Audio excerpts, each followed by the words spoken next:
All right, what is up, everyone? Welcome to week 80 of Chill Kernel Hacking for Fun.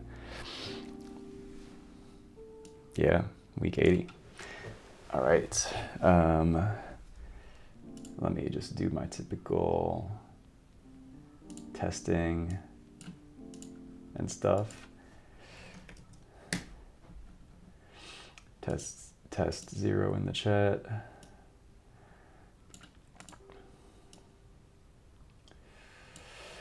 Yeah, so today is going to be kind of a more easy, relaxed day, I'm hoping. I'm just going to continue with some of this build system work. What's up, Hatchbite? Yo, nice to see you again. I like your profile picture, by the way. Classic character.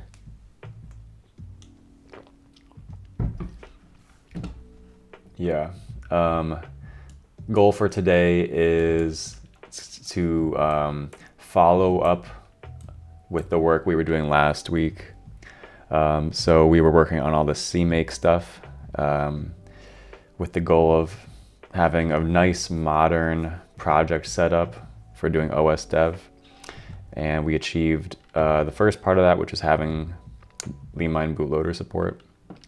And we're gonna keep it going with Clang and LVM this time. Posting test 1, okay. Chat widget woke up. Takes like 2 or so minutes for the chat widget to wake up every time. So yeah, we're just gonna get into that, and I feel like I kind of just want to get going. So yeah. Also, shout out to anyone on Twitch joining in. Appreciate you tuning in. All right. So where are we? So we have our OS.ISO, which we worked on last time. And so this has Limine support. And we actually never tested it. So I think the plan is going to look something like, first thing we're going to do, basic test of os.iso CMake Limine.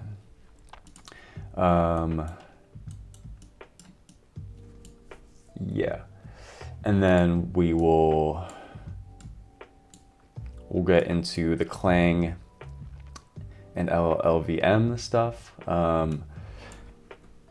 Basically, all the work for that is already done in the make files. That's what we did like a couple of streams ago. And now I just want to implement it in CMake. And then lastly, if we have time, we'll look into C++ support in CMake. So that's the plan. And let's just get going with it. So I should probably open a text editor.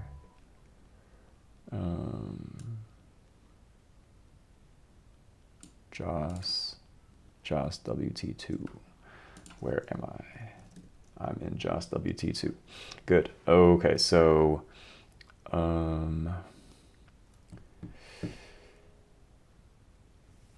so now I need to try to run this thing, and to do so, I'll clean out some of this stuff. Let me just DevTools CMake. This is where all my Kimu commands live, and I'll open up the make file. Image. So this is but yeah, in this branch we still have the old one, so I'm going to switch over to the regular JOS. And clean this up. Also, I'll assign a random color. It's a bit more distinguishable.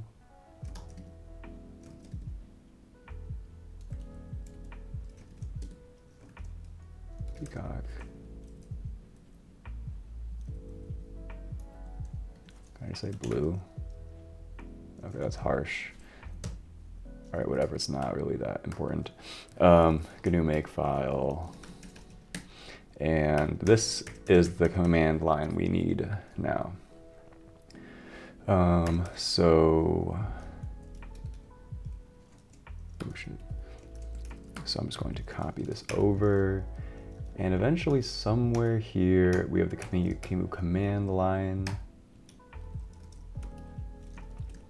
and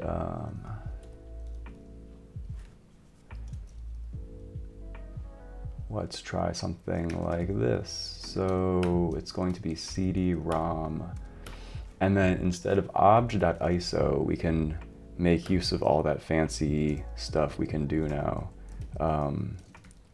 Current CMake, and we can come down here and use the path property on the kernel.iso. So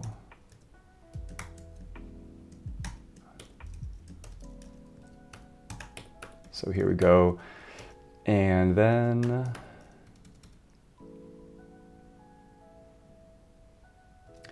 yeah, I think that might be it. So now we have just ported over that command line, and I'm wondering if there's anything else we need to do.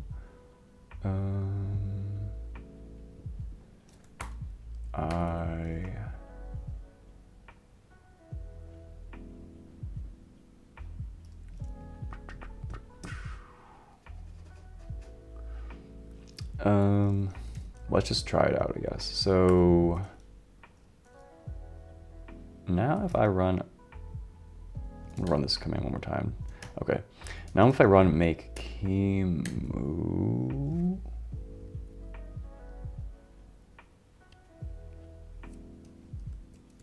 okay, something.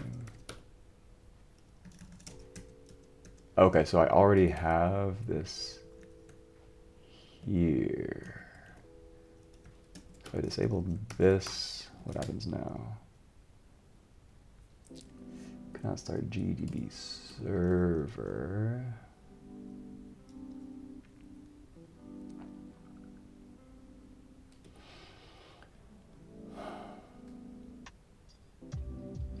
Wait a sec, so. Okay, I think I need to get rid of it. I might be better off just getting rid of all this stuff, re-enabling this, and just going with this. Let's try that out. Okay. Okay, that is a start.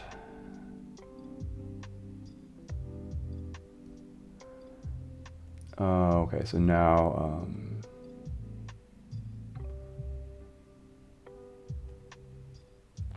now Limine could not find the kernel, and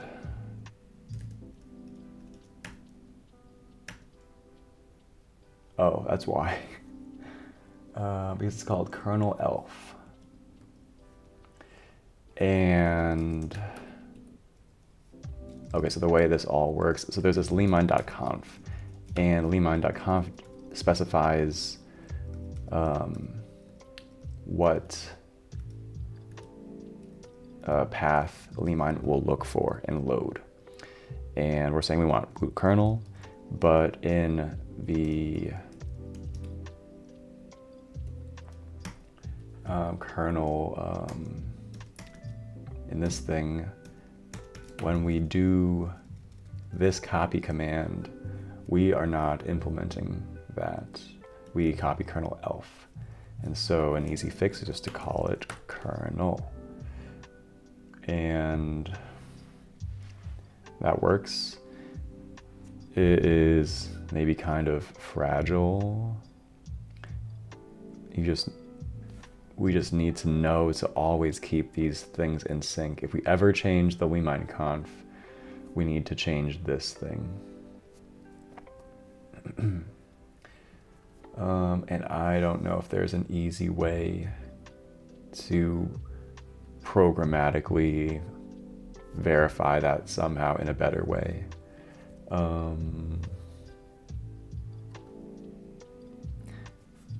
So I'm just going to leave it like this for now.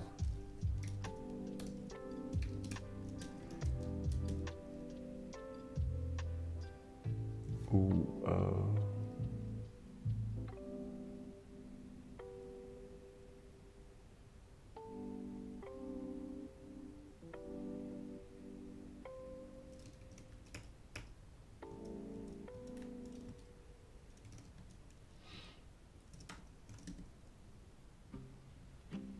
okay, so that rebuilds the thing. We rerun this. Invalid magic.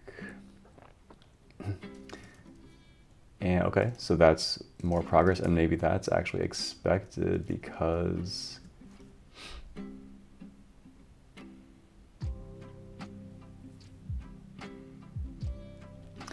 at this point we don't have, we just actually did not implement grub support yet. Okay, so that actually makes sense. So now we need grub. To actually get this working, we need grub support now. So here's the part where it might make sense to rebase. I have all this work on like the main branch, and that has the grub support, that has all the Clang and LLVM changes, it has the C++ changes, it's kind of everything. And that's the main branch, and that's not where we are right now. We are on this random CMake branch, which branched off kind of a long time ago, and it's kind of old, so it didn't get any of these new changes.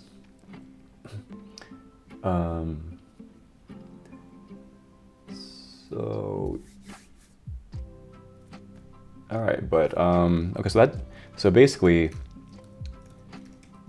this state right now, this is as well as it could possibly work. I mean, it means Limine is working. We are packaging the kernel up, and we have our command line, which allows us to run QEMU with the kernel. And this is basically as good as it gets at this point. So I'm just going to clean things up here. So this is our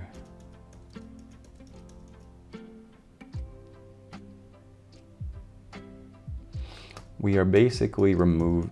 Yeah, I mean, technically we don't need the kernel image anymore, but I might add a comment saying like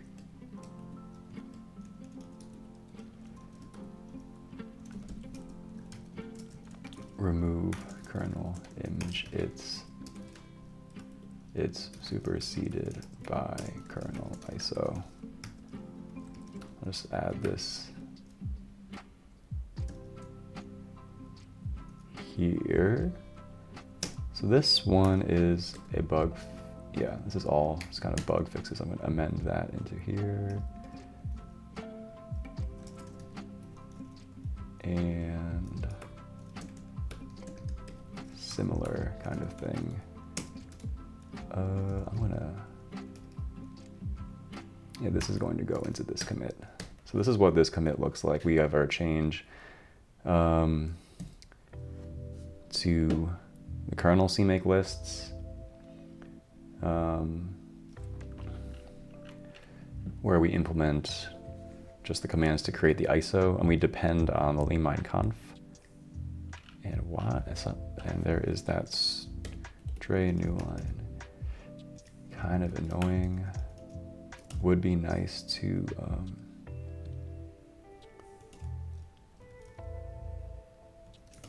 sorry, where is it? What? Limine conf. There we go. Okay. So there we go. That's our commit. And we just kind of tweak the QEMU thing to use this instead. So that's looking good. The temp thing is like kind of weird.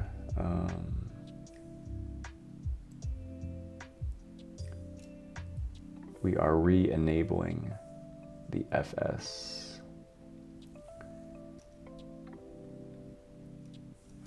So what happened? Let me see if I just want to see if I can quickly find out where.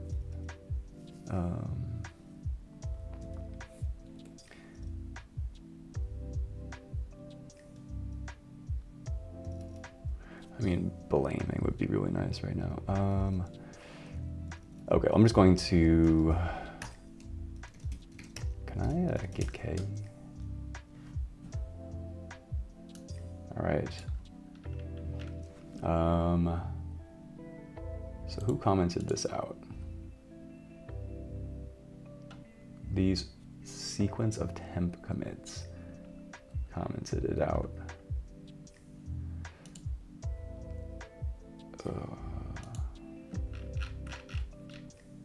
All this did was add the B. Temp.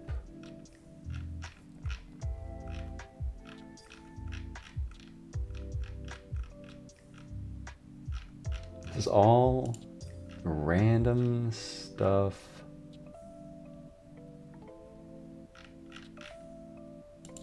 Related to the driver.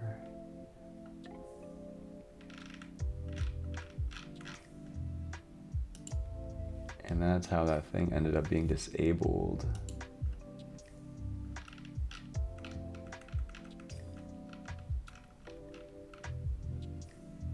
Right here.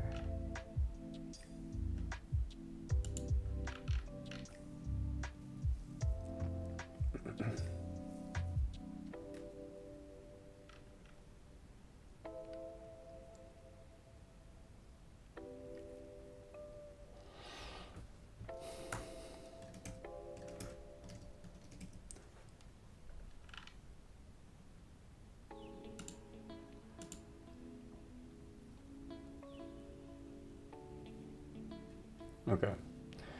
Just thinking about, I just don't like having this commit in here. I might, it's not really relevant to any of the work, so I'm just gonna move it all the way to the beginning, I guess. I mean, even here. So now we have this awkward collection of temp commits. Which, what do they do?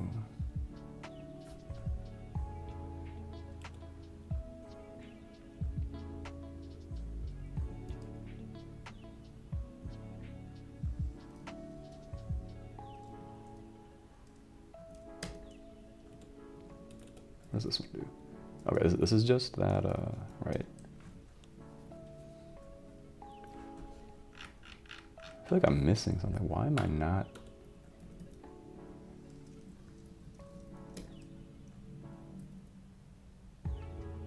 I feel like I'm missing something. Why?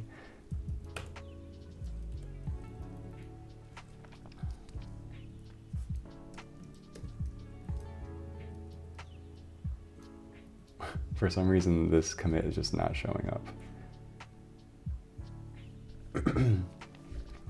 I wonder if that's a lazy Git bug. Weird. Okay. Anyway, okay, that stuff is not really that important. Just curious, what does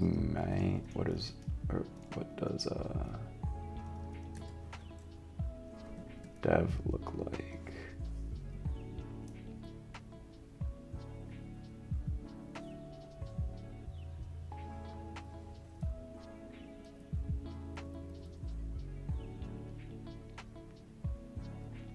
Okay.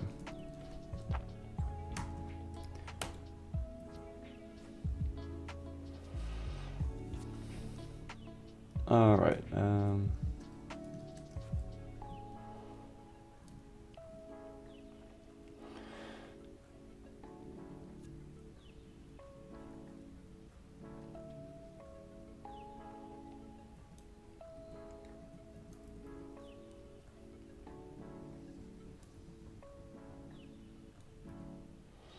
Yo, what's up, as anything?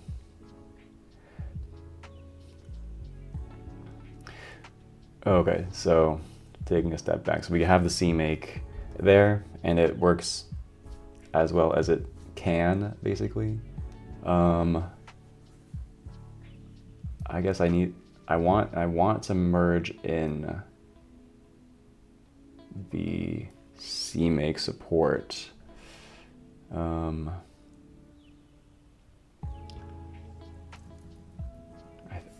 wonder what the I'm just wondering about these 3 commits.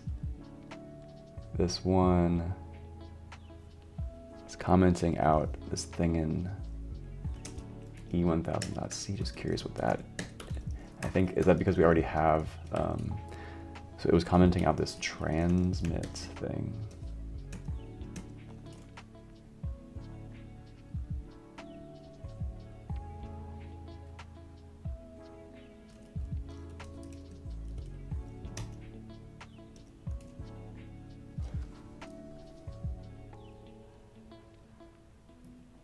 But then that got deleted later. I see, okay.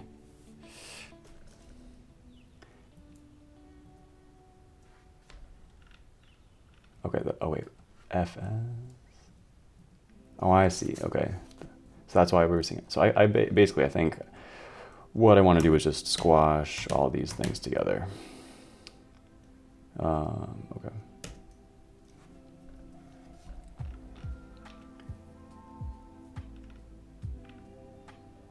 This is a random comment. Random deletion, and I think that deletion is because transmit is in the header file already.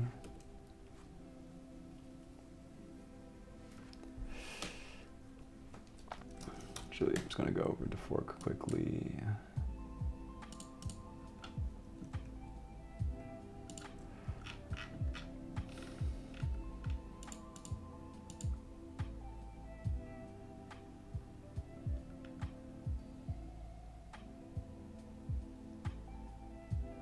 There's some random stuff here.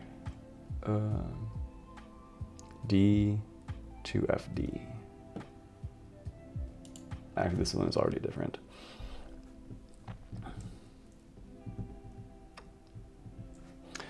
Okay.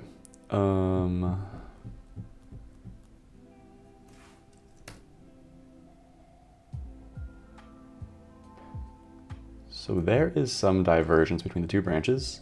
I'm just going to take the main dev branch as the source of truth for what's right. So therefore, I only really care about these things. And what I'm curious about is what the diff here looks like. And yeah. Hey Zardus, am I using timeout? Yes, sir. We have 6 minutes on the clock for the next break.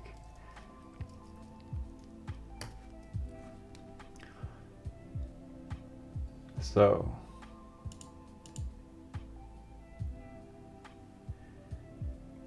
okay, so I'm just trying to get a sense of what the conflicts might be. And hopefully there should actually be almost no conflicts, because this CMake stuff is almost entirely adding new files, with a few exceptions. FS format gets moved, and env.c changes ever so slightly. Likewise, I'm in the middle of a session right now. Don't forget to stretch afterwards. Yep. Click mini stretch right now. Yep. All right, so hopefully this should be a pretty straightforward rebase. I'm just going to try it out. So this is the dev work tree. Like, I'm a little bit new to work trees. Just want to double check. 085. 085, okay, that looks correct. Okay.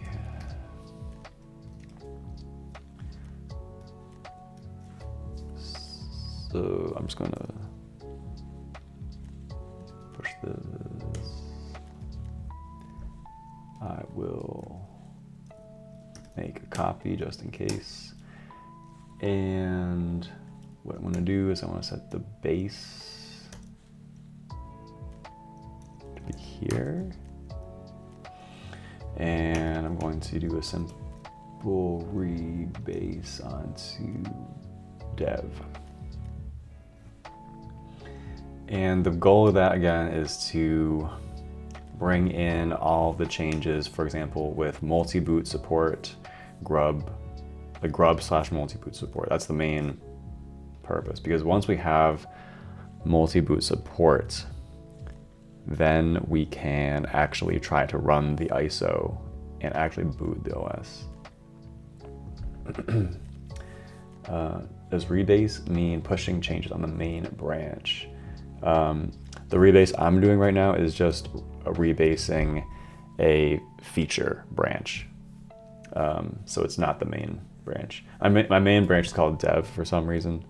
And I'm just rebasing this CMake prod branch onto dev. And I'm just doing that because then when I merge it in to dev, it'll create a nice linear history. And that's what I aim to do. So we'll do a simple rebase onto dev. And I expect there might be some conflicts, but maybe not. It even seemed like no. It seemed like there were actually no conflicts. So we can see that we've rebased the branch onto dev. And that surprisingly, slightly surprisingly just worked. So now, oops, sorry. All right, so now I'm just going to do quick rebuild. Okay, building the ISO still works, but check it out. Now the difference is that in JOS WT2, this branch, we've just rebased, and so now if we look in entry.s,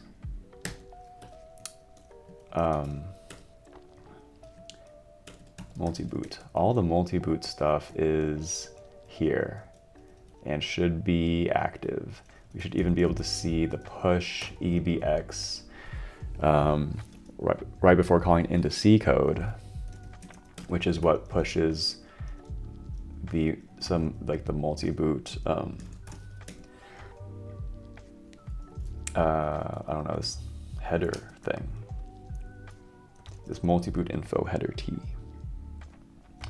So this might mean that if we do run make kimu,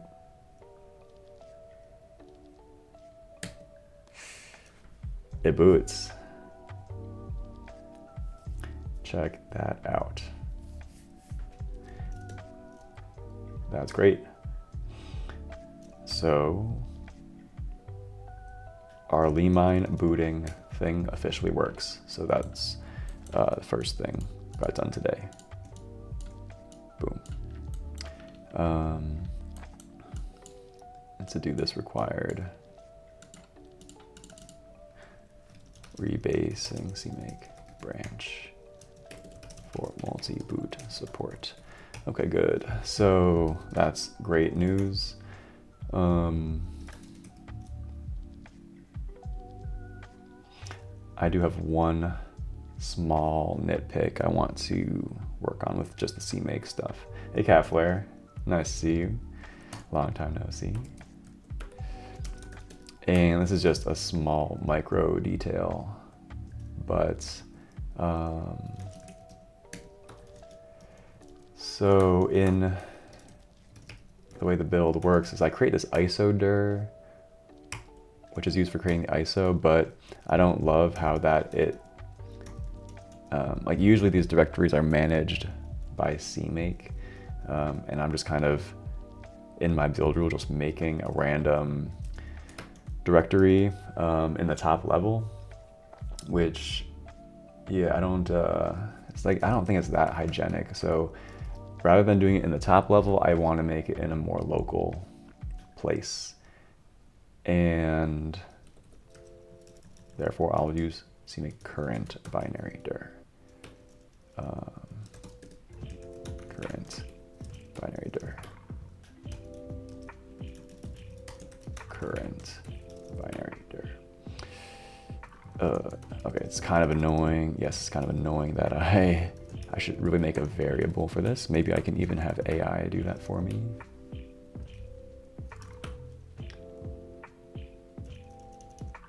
Anywhere with isodir, that needs to become CMake current binary dir.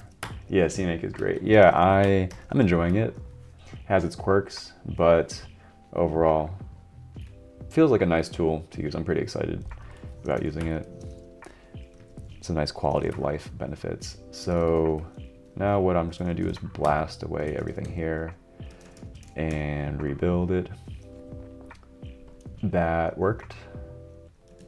And the main difference is that we still have the os.iso in the root, but we don't have the isodir here. The isodir is internally here in the kern.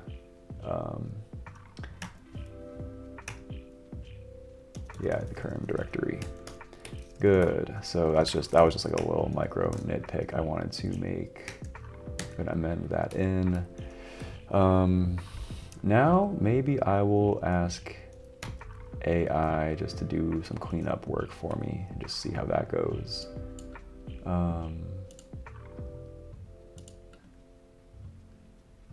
Here's GPT-5 agent mode.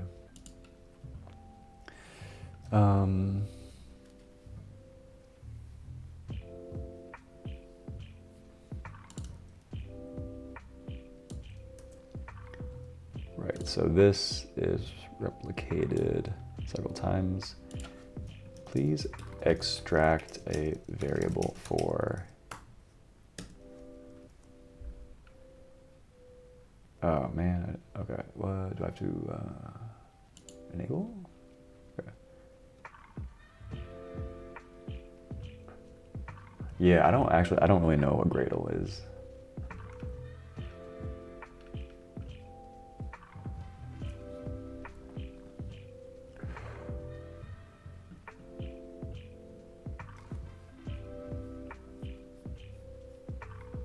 Okay, so far this is a little bit slow, but now we have an isodir, and all of these things have been ported to use isodir, which is great. Let's test it out.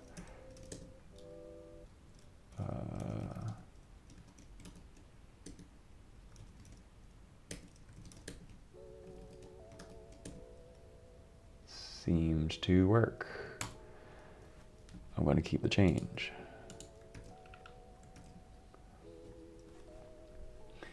Anything else?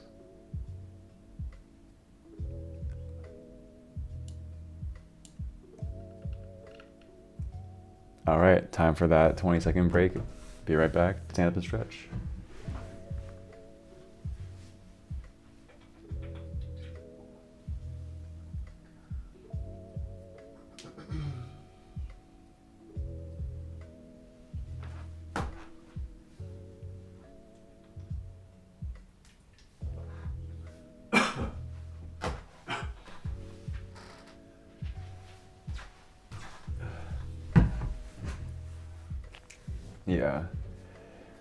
Yeah, no, this is, I mean, yeah, Kafler explains it exactly. So, yeah, I'm just using Copilot, and so that allows it to actually make changes in my text editor. So I don't need to copy and paste code and stuff. So it just has super deep integration. Excuse me. So, amend this also. So now, anything else while we are here?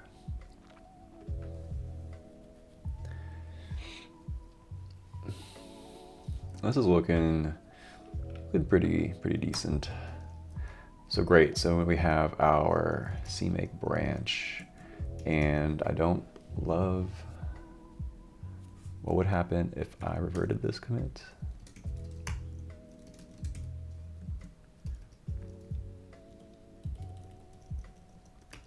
I now get this annoying B thing. Rather than like polluting my my project git ignore, I'm just going to add it to my global git ignore, and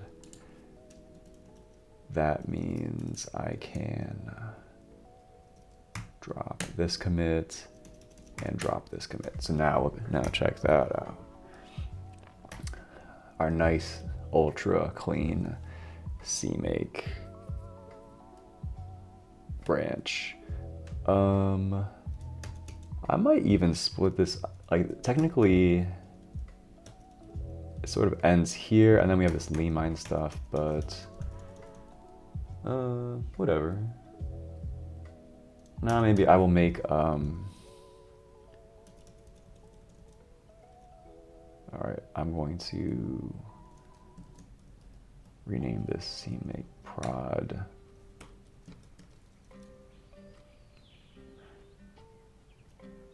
Okay, no, I'm just gonna not make this complicated, or am I?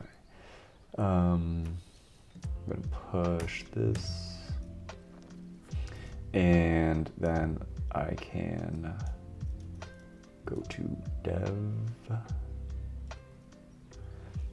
But this isn't a work tree, so I think I need to actually go back to the JOS thing where dev is checked out. And then I can confirm how this looks here. And I can capital M merge. And before I do, I'm just going to my git config. We're doing no fast forwards, so let's just fire it off. And this is how that looks. I think that's approximately correct. So the fork visualization is a little bit nicer, but perfect. So we have the dev branch, and we have this nice ultra clean CMake branch that we just merged into dev. So that's cool. What's up, useless? It's good. It's good, good, good. How are you doing? Yeah, making some good progress. So got that rebased and merged in. And now we are set up for the main action for today, Clang and LVM and CMake, and maybe even C++ and CMake. All right.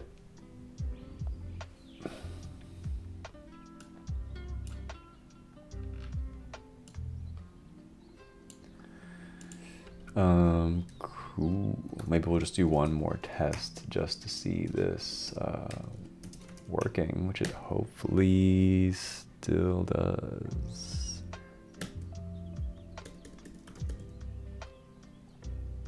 Looks pretty good. Okay. Why did it say I was on CMake prod? Oh, because this is checked out into the work tree. So now I can go back to the main tree. Okay, cool.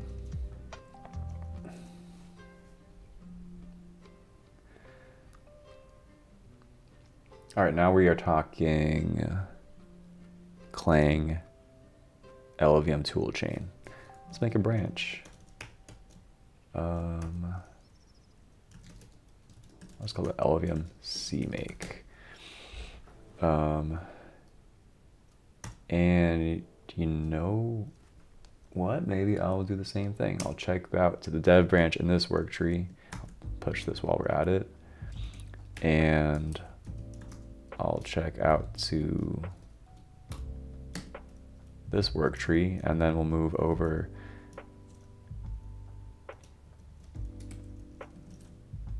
to LLVM CMake.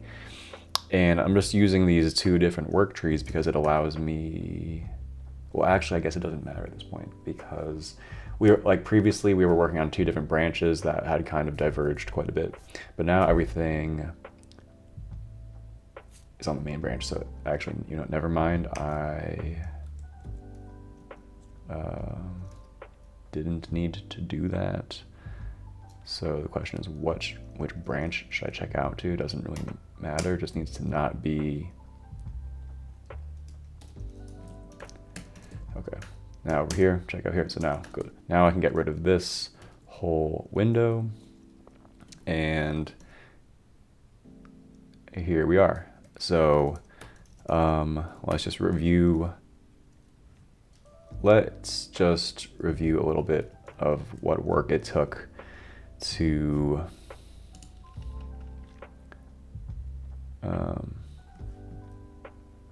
even do the Clang support. So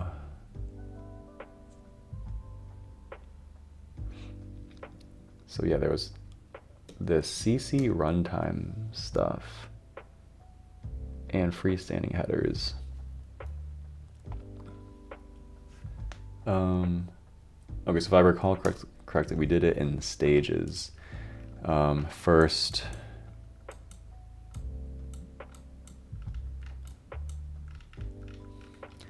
we aimed to just use the Clang compiler, but GCC like everything else. Then we got rid of libgcc, and then finally we had some tweaks needed, and then we used the rest of the tool chain. So maybe it would make sense to try a similar approach right now. It's just to compare. So we have the GNU, we have the make file on one side. This is all LLVM, but if we go back to toolchain.cmake, this is still all GCC.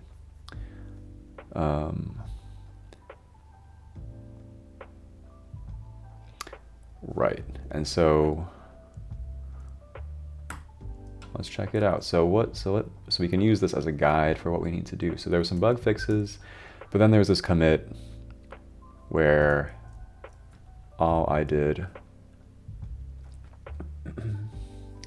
I swapped out the I made a GCC variable because we will still need GCC for the libgcc, but then I just swapped out the main compiler to not be GCC and rather points to Clang.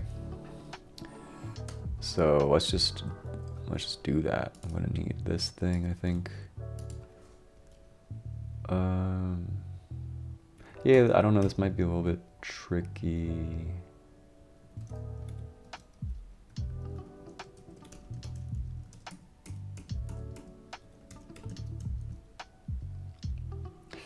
But does that, so first of all, does this work in CMake?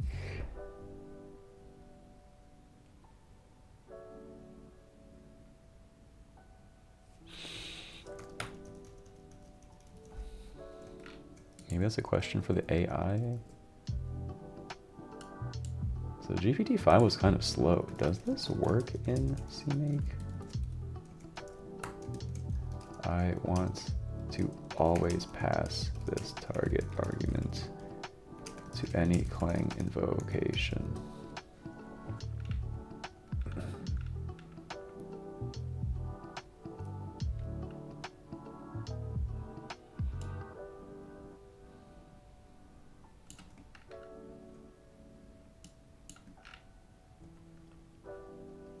So that would be kind of an open question.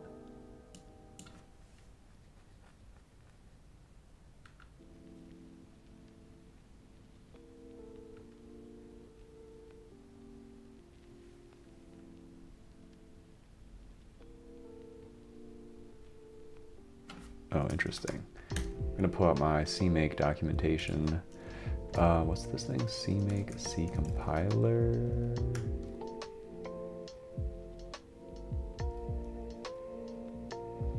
All right,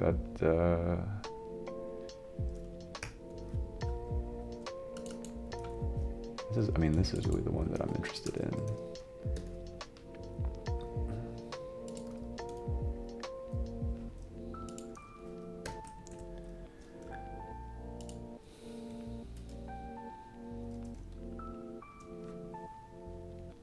The target. Okay, so check it out. So it seems like oh, okay. That's like a little bit complicated because I'm not actually using a toolchain file.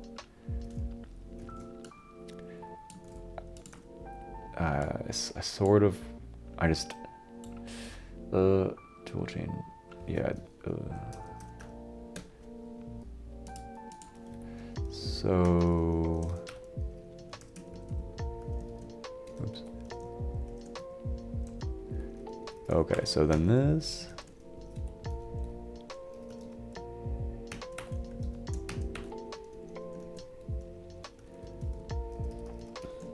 So there's this first class support, so it'll automatically know how to pass the target, I think.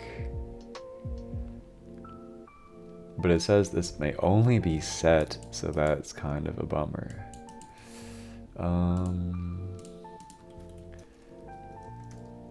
Let's just try it and watch it crash and burn. Dang, what happened here?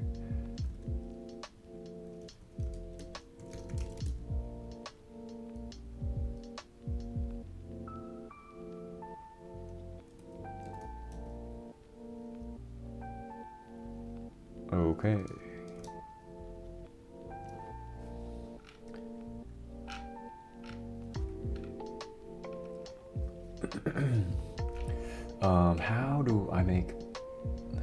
How do I get verbose output in CMake?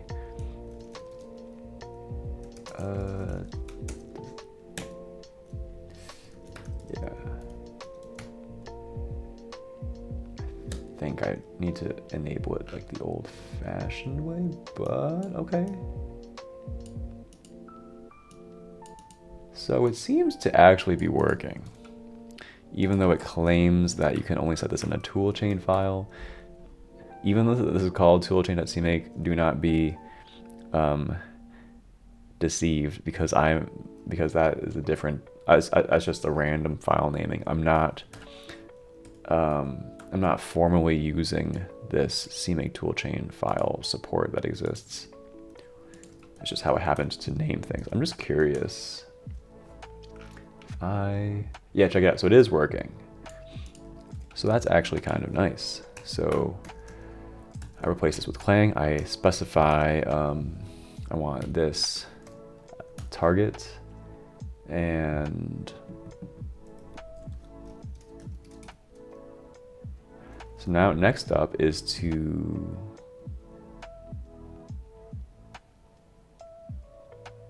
okay, this is like a little bit weird because technically it said it was trying to use GCC for the native host system compiler, but on my Mac that's Clang anyway. So this is kind of just a cleanup. Okay. So in the code, find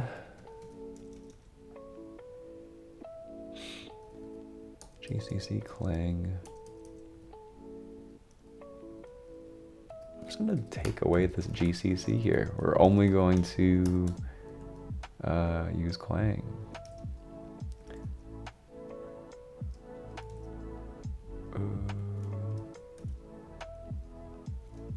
Okay. And then lastly, for libgcc, we need to swap out how. So where does that come from?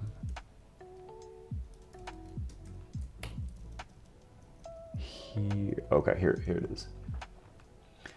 And instead of using CMake, Ccompiler, we're going. Okay, so technically, I'm just gonna have a GCC variable, and maybe I'll move this ultra low and ultra local. And instead of CMake Ccompiler, I'm just gonna say GCC. So this is the equivalent of this patch, basically. So that was kind of step one. And then as we were seeing though, there's these problems with some arguments.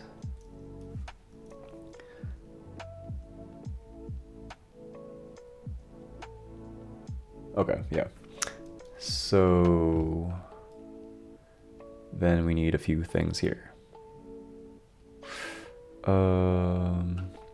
We only need anything that's here, so we need to not use the no tree thing. So I'm going to remove that. And apparently we need a couple of these things.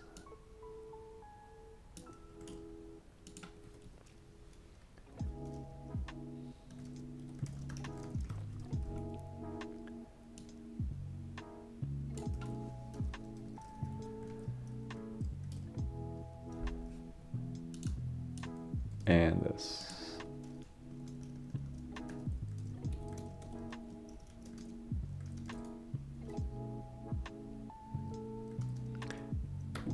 Okay, so let's try it out.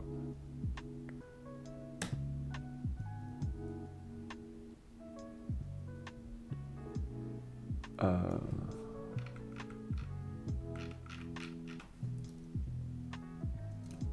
little bit confused what just happened. I'm just going to try it out without verbose mode.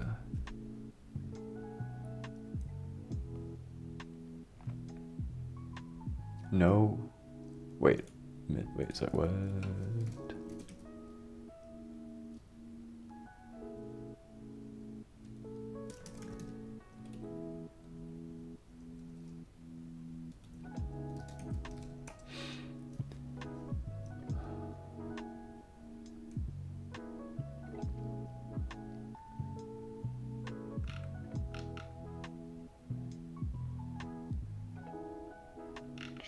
Just libc.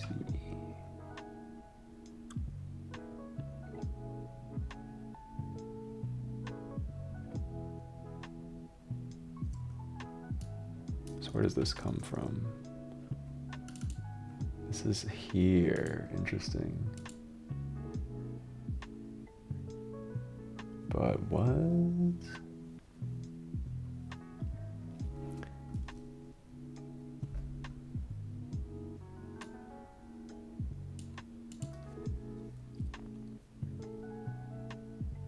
Okay, so we were using GCC, and then with makefiles, and then I separately went out and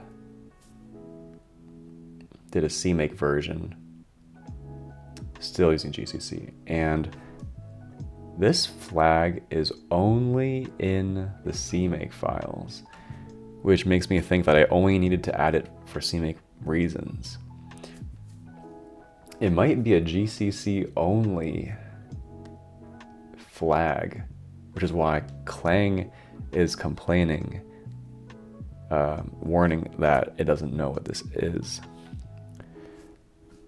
And I don't remember the reason, the specific reason why we needed it, but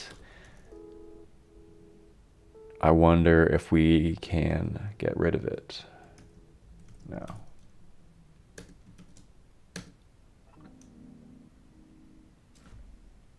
Yes, looks like it. Okay, cool. So that built. So it's a bit of progress. So I'll just get rid of this.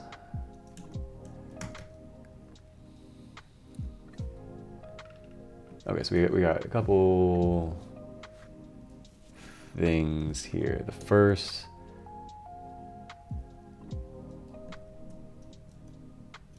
set of changes, this. Switch back to fork because I just find it a little bit nicer for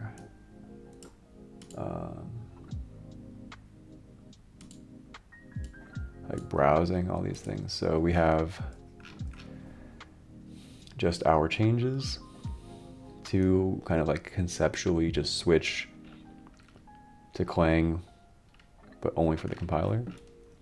Okay, I'll make a commit out of this.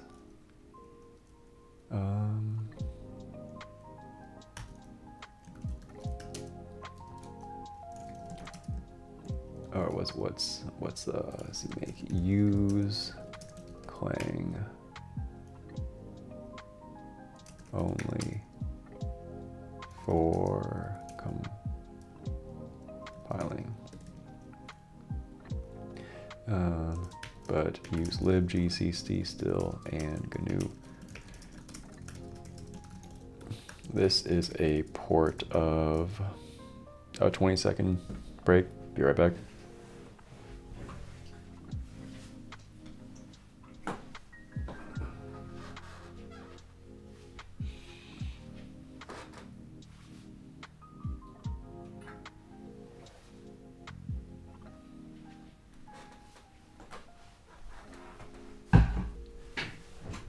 This is a port of which commit? It's a port of this.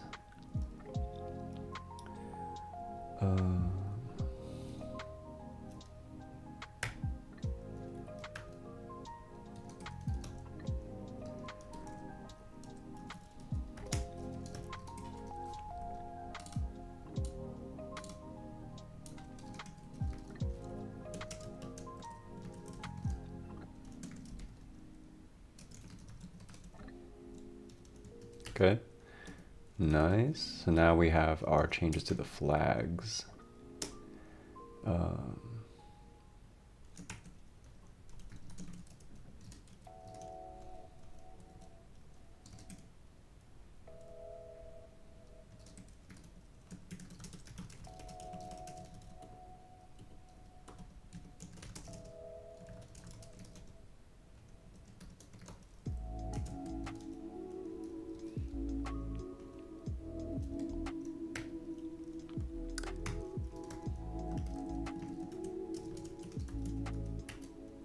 All right, that's cool.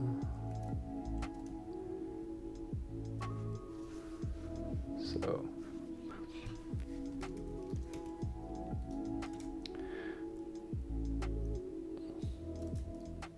actually, I guess that was useful to have. So then what was next? Prevent use of SIMD instructions. This was also important. Okay.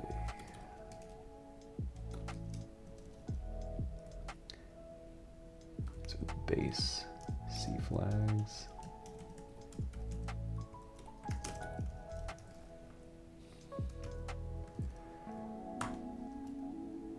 Okay.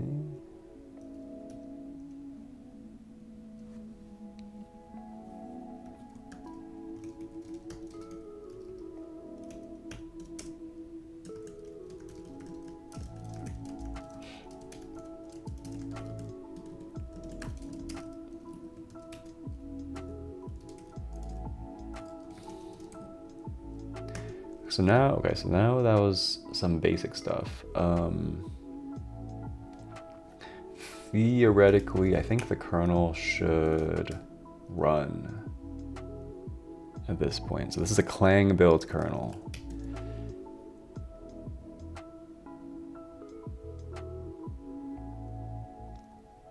So we built the kernel, but the file system. assert.h not found. Ouch, okay. What?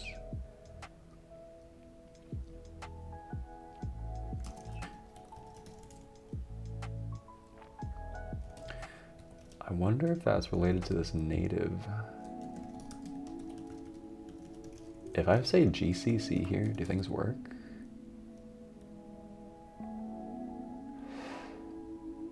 Actually, yes, that's kind of weird. It's yes.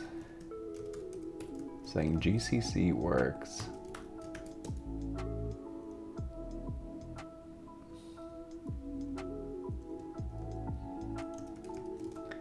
But this format. But using okay, the CC thing. It's using bin CC. And that didn't work. But GCC is something different?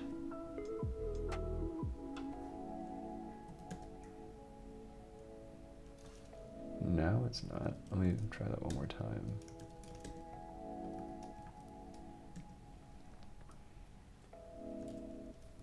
Okay, yeah, I kind of would not expect that to be different. What about just Clang, just straight up Clang, but it's not respecting that. It's still using CC.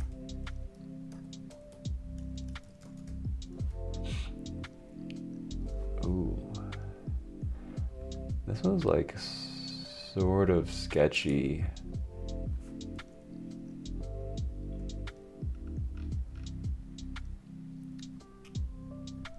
Yeah, I think this, yeah, it's like, what we're doing right there is kind of sketchy.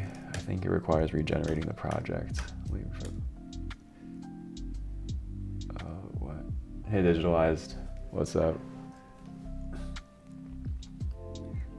So now it's using Clang. We're still running into this assert.h. That is annoying. So I'm gonna put GCC back in. And does that fix it? No. Oh. But CC?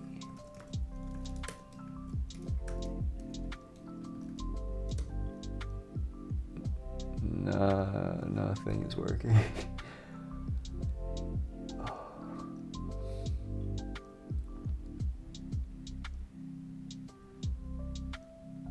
Okay. What? So temp. Let me go back. Just want to go back here.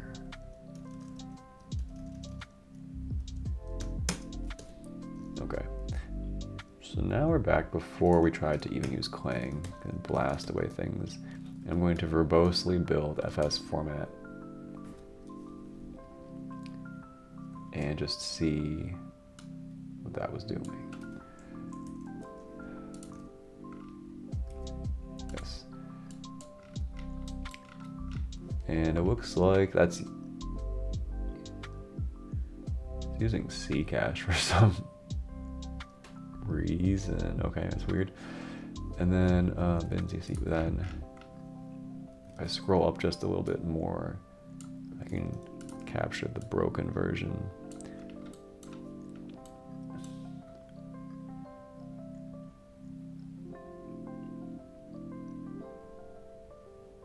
Oh, that's the reason. It is it's passing the target. I believe this is the reason. Target. So I'm going to check back out to the head and target. We need to make sure to clear this out. also.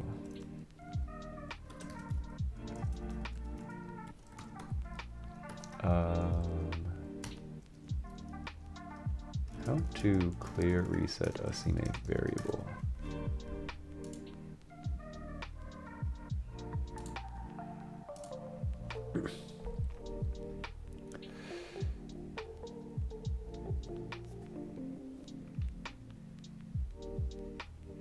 Just gonna, while it's thinking, I'm just going to try it.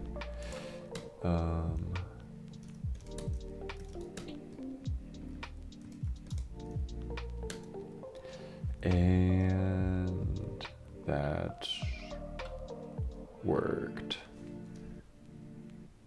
Nice. Oh shit, I didn't even see what it said as an answer, but whatever, I'm just going to go with this. No, I'm actually really curious though. What's the actual answer to that? How to clear unset a CMake variable. And honestly, this thing was like kind of slow, so I think I might revert. Yo, Afnan, what's up? Afnan is alive. Unset, easy enough. So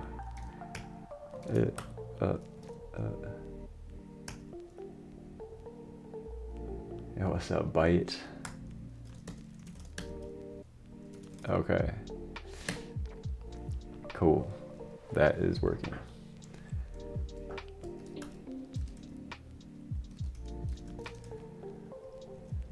All right, I'm gonna get this back, soft reset. So, none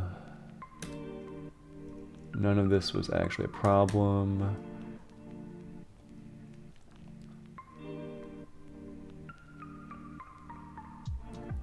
Wait, yeah, what's going on?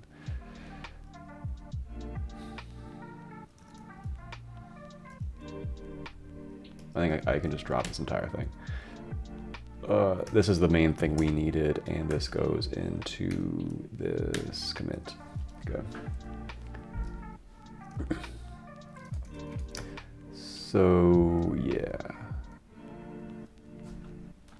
I just realized my stream text is wrong. Did not update it for today. Working on adding, it's like LVM CMake. Okay. So this is good. We're getting we're making solid progress towards a nice modern project foundation for kernel development for 32-bit x86. Modern foundation, CMake and Limine and all this stuff for 32-bit x86. Okay. So now we should finally, I think this, okay. I think this should actually run in Kimu.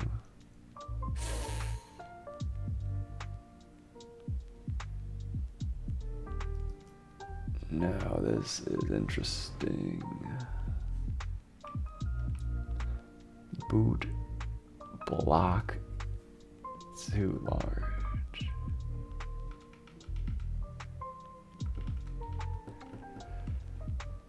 I don't remember if this happened the last time we tried to use Clang.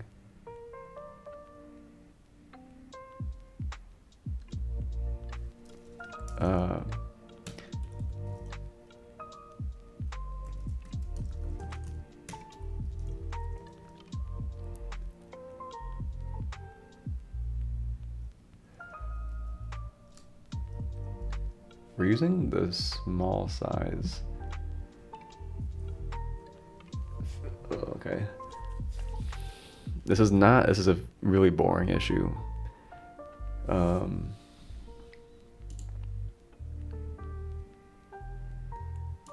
But you need help about your code, but it's secret and you can't publish it, but still need help. Dude, just ask AI.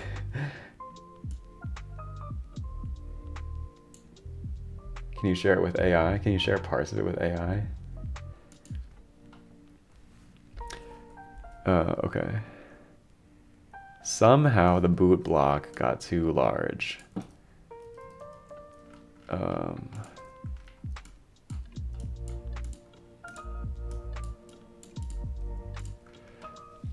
Using Clang, CMake made the boot block too large. I don't remember if this happened with Clang make file also, but we're not using boot block anymore anyway.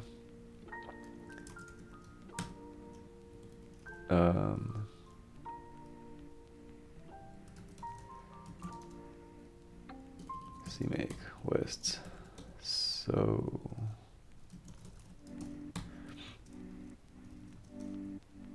wait a sec. I'm trying to build what's this tool or dev tools? Pre-Kim? Depends on kernel image. Exactly. We need to not do this. So this is kernel ISO actually. All this stuff is wrong. Actually, that should have been in an earlier commit.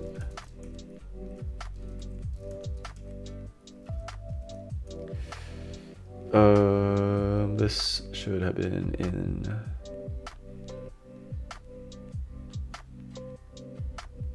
this commit, I think. Can I still, I wonder if I can amend it into this commit. Wow.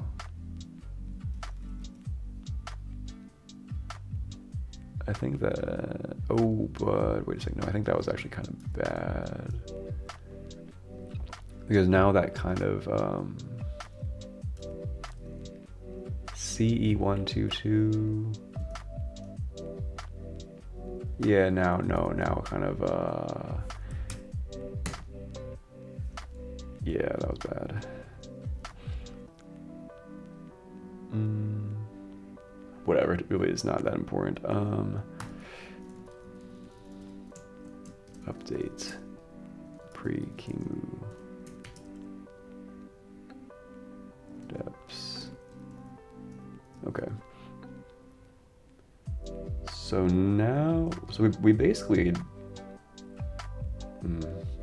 kernel image is like kind of broken. Like we can't even build it anymore now. So we should probably just get rid of it at this point. Kernel ISO builds, the kernel image.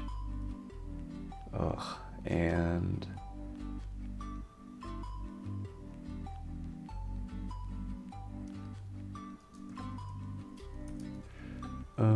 make clean? Does this work? I have no idea what that did. Boot image, right?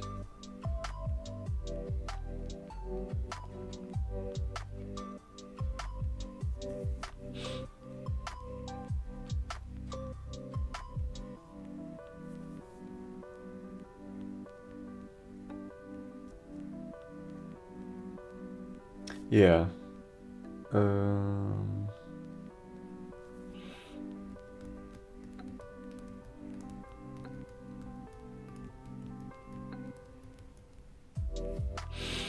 Yeah, I don't know.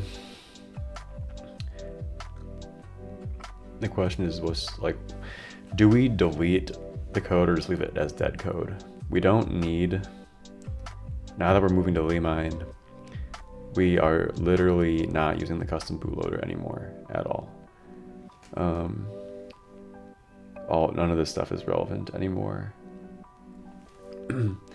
And so we just can leave this target in the code, but it's just dead code that doesn't compile anymore. So it might be best to just delete the code. Maybe that's fine.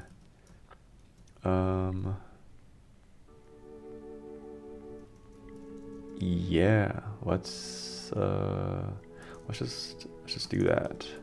So we need to find here. We need to find any reference to kernel image. which there's not that many of anymore. And this all thing goes in here. So this thing goes away. We literally delete it. And I think we literally delete the boot directory now.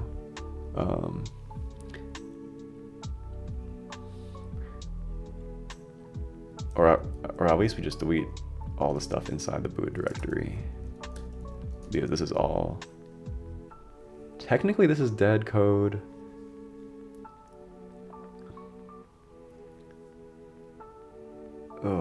Okay, this is sort of I sort of want to keep it around though. It's like kind of just slightly useful to have a custom bootloader around if you need it, but the problem is we can't even build it. And I don't want to debug why. So maybe I will add a comment. Okay, I mean, you know what? Maybe I will just, I'll just leave this in here and I'll just add a comment. CMake.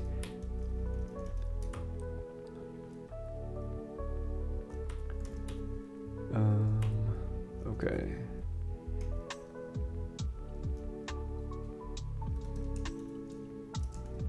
Note.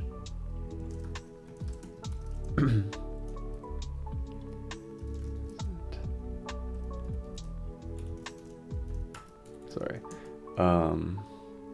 Build anymore because using Clang makes the boot block too big.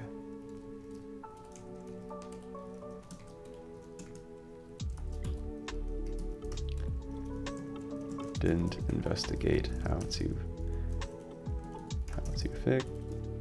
fix, but keeping the code around in case it's useful later. Something like that, whatever, okay.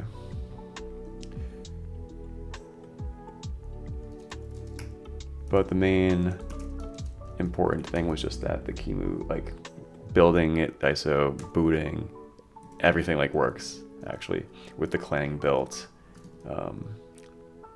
system. So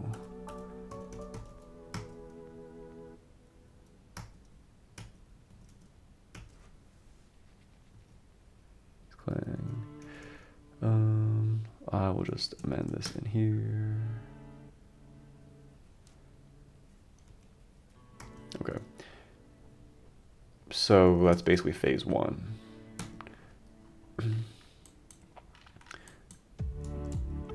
So we got Clang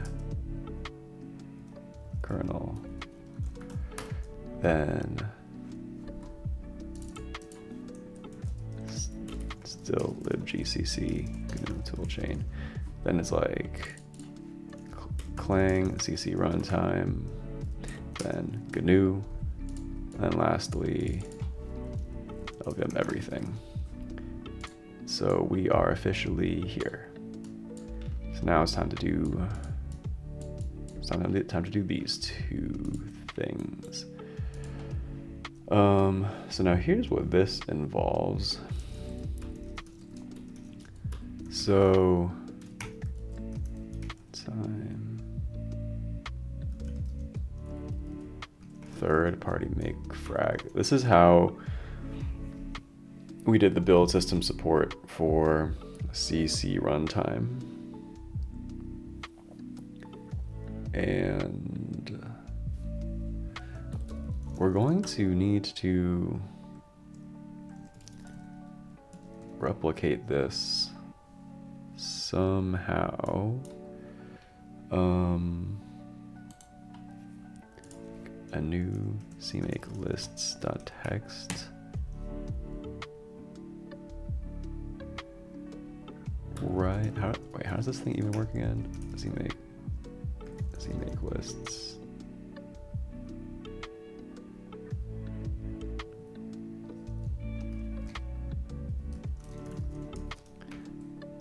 How do I find the root?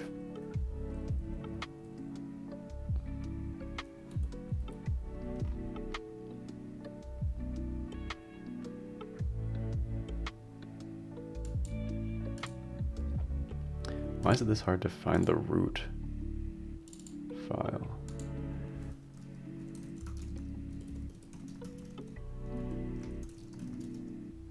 Anyway, add subdirectory, right? So these are the things I need to do. So add subdirectory, CC Runtime, free, what's it called? Copy. Okay. So we're going to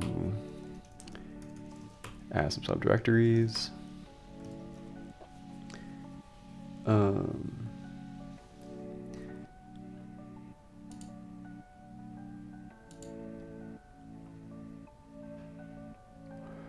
Or not, or we could just do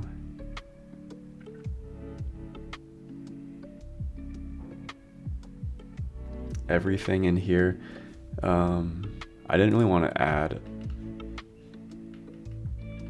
Yeah, I did not really want to. This is it. Yeah. Okay, I'm just gonna try to do it all in here. So freestanding C headers. So we need to make a target for this. And how does this work again?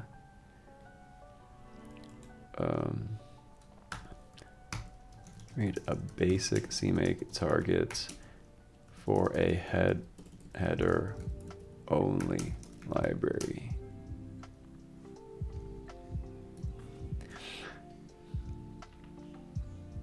It's like a target add. No, it's like a pub. No, it's like this kind of thing. Yeah, it's like an interface target, something like this. Okay, thank you.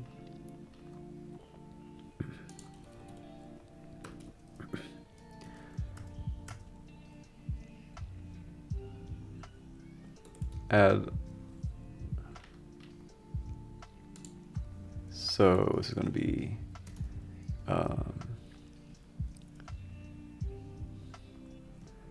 X free stand C headers.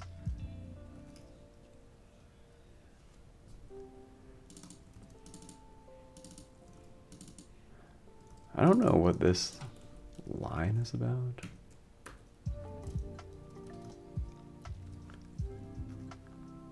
Include directories, and then here's the part where we need to go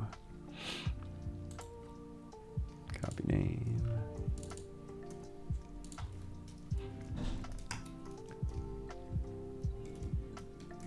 and I686/include.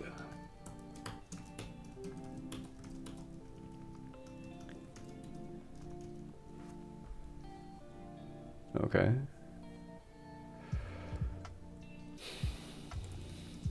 So that is theoretically it. And then once we have this, we can do the CC Runtime target.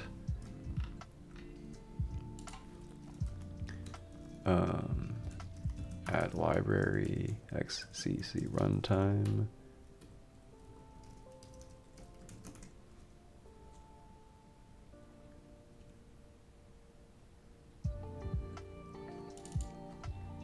Static.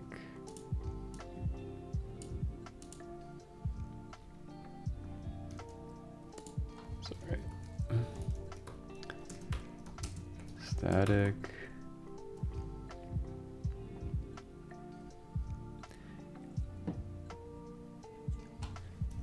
And then you specify some file paths.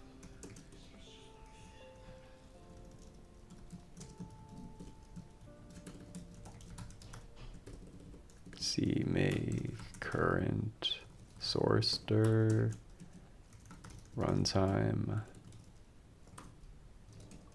And how does this thing even look? Source.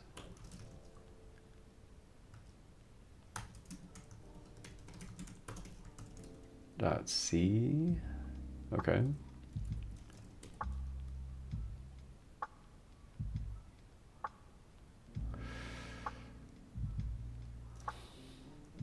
And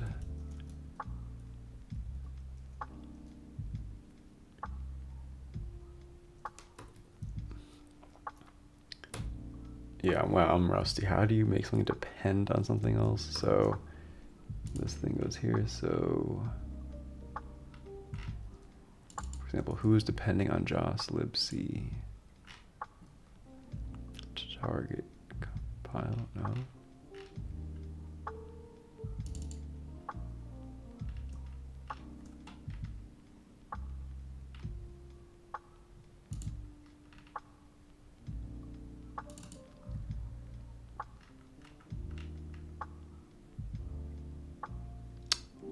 Here, target link libraries. Okay. Make CC Runtime depend on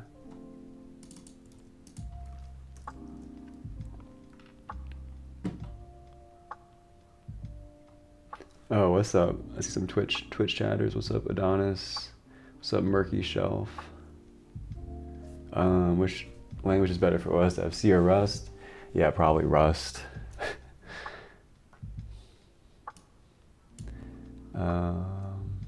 Okay.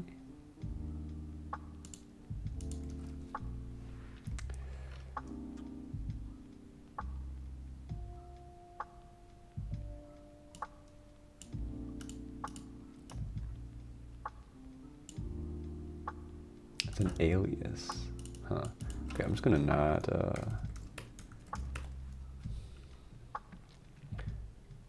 use that. So, okay.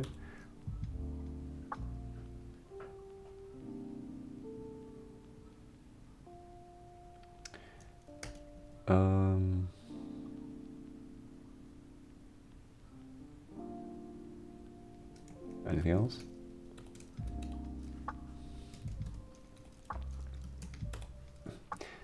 So we need to pass. We're just passing the typical stuff. What, is the no stood inc anyway unique? No. Everyone else gets that too. And we are just setting this here in the base C flags. So let's just try it out. I'm just gonna build. All right, 20-second break. Be right back.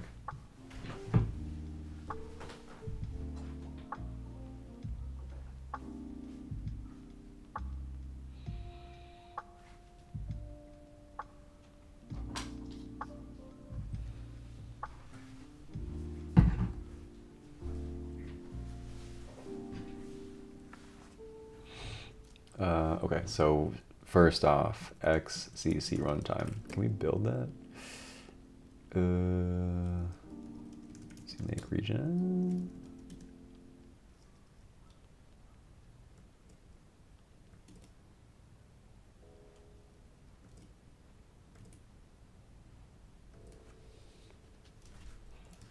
JOS libc. Okay. No rule. Oh, I need to in this top level thing. Okay. Third party, that's why. Never, okay, here we go. All right, so cool. We built our CC runtime. And now we can go about making things depend on it. So the way this used to work is we had this GCC lib thing. And various things, wow, why is there so much Git stuff showing up in here? Feels wrong.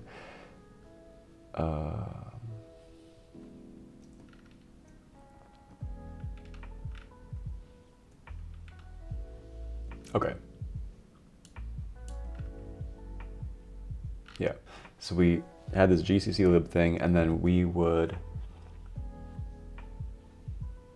set the GCC lib in this linker template, like command line template kind of thing. And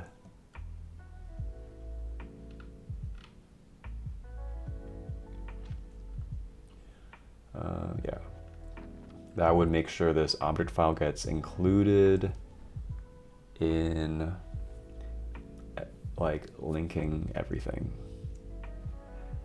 And so we're going to not do that anymore. I'm just going to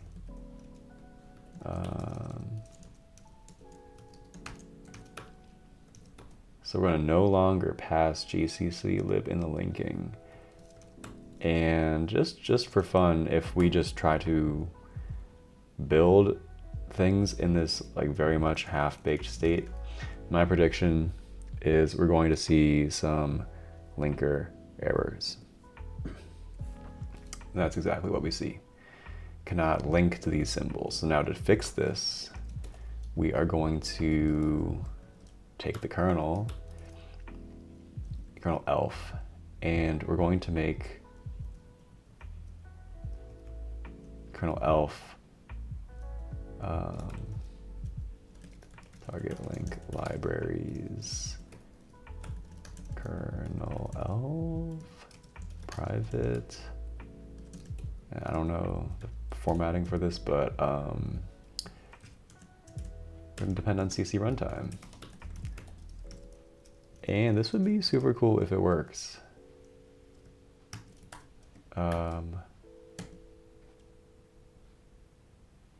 That did not. Okay, that actually it actually might have worked. So this error was in compiling the user space utils, and I think we have a user space.cmake. And each of these things is going to depend on joslibc. And maybe we can just do this all in joslibc. Wait, user. Wait, where was joslibc defined lib? So we can also do target link libraries joslibc. And I might actually make this public so that other dependencies can get it and make it a bit more convenient. But just to start, we can make it private. And I think we'll observe that we will continue to have linker errors. Oh. Okay, but maybe this is okay. Like, I think this is a linker error when building some user space apps. So I'm just curious, if we make this public, so all the user space apps depend on joslibc. And if joslibc publicly depends on CC Runtime, then maybe all these apps will be able to get CC Runtime. And this is appearing to not work. Ooh. This is a bit yucky.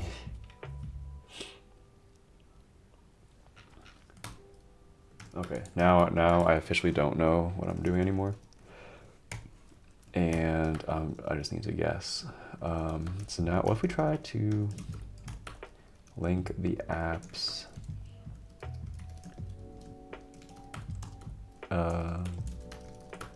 against CC Runtime directly? I wonder.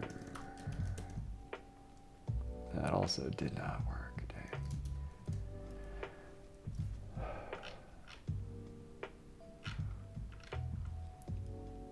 but only for some of them.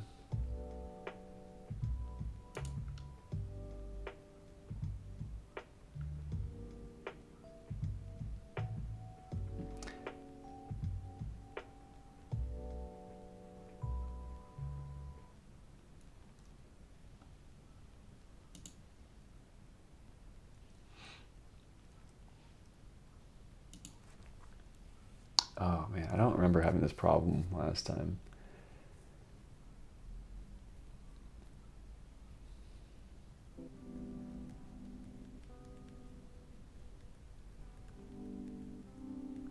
Undefined reference to abort.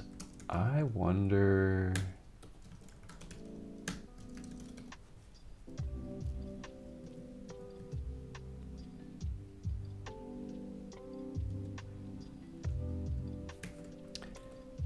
I wonder if there's a flag. Yes. This is the issue. And I think we ran into something like this last time now that I actually think about it. So, time to check the history and see how I solved this last time.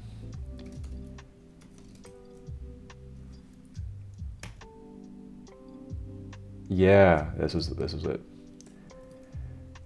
We need to add F freestanding to the C flags. That is key.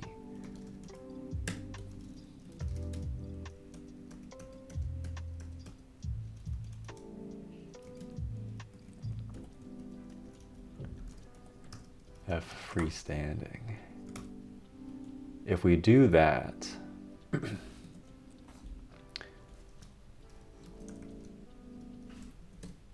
that triggers this if-def, which makes us trap instead of depending on abort. So let me just let me do a more local build. I'm gonna build this target.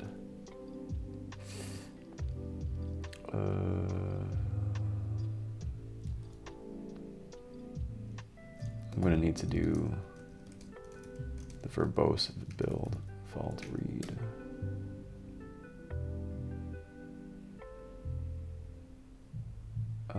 Let me refresh. Ooh, there's a lot of output.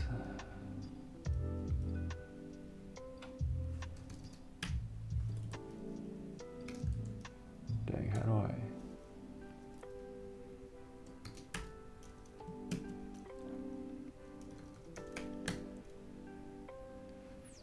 Freestanding.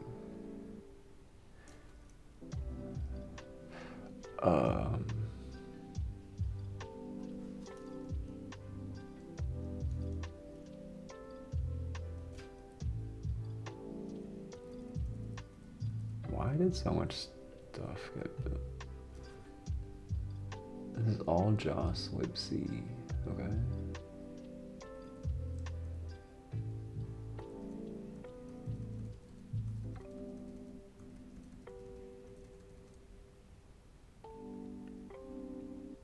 Oh. But I think this explains it.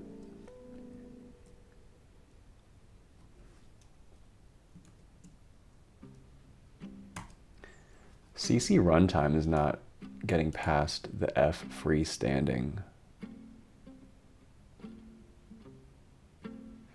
flag.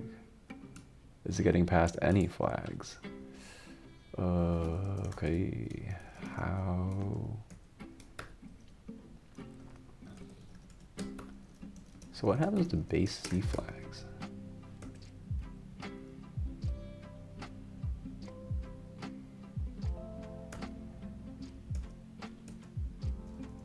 And what happens to kernel C flags? Target compile options. So we need something like this. Third party CMake. Third party CMake. Dang. Okay.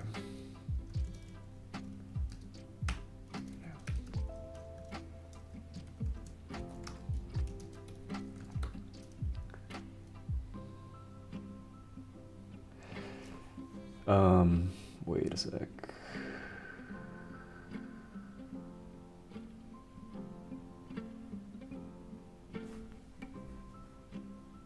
I think this is wrong.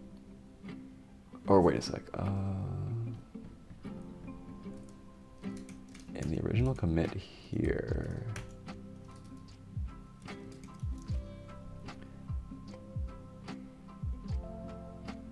we only added it to the kern C flag. Okay, so interestingly, CC Runtime is compiled with the kern C flags, even though it actually, this thing gets linked against user space also. So that's technically wrong to use the kern C flags.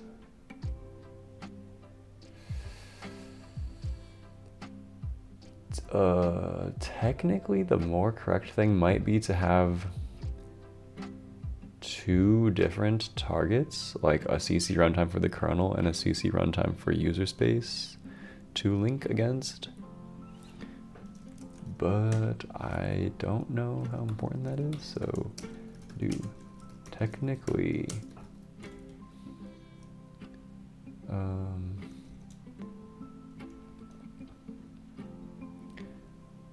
it's strange that CC runtime uses kernel C flags when it's actually linked against user space also. We could make different targets for kern user CC runtime. So let's give this a shot. That worked. Cool. So that worked, and okay. So now let's just build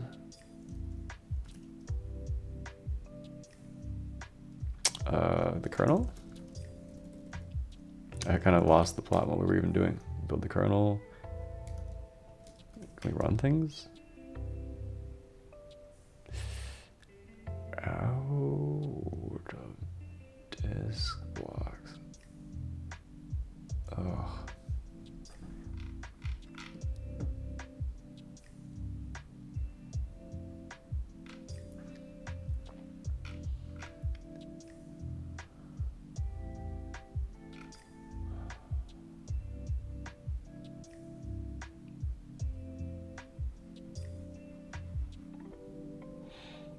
Okay, that's kind of annoying. Again with this disk block usage. I don't really remember having these issues. Using CC Runtime, Clang, CMake. Out of disk space when creating FS image. Are all the user apps way bigger? So, all right, there's one explanation for this, and it's maybe related to optimization level. Oh, oops. Why? O1, there we go. So actually we were using O1. And I don't even know. Did I replicate this when? I probably did. Okay. So I don't, okay, we're using the same optimization level.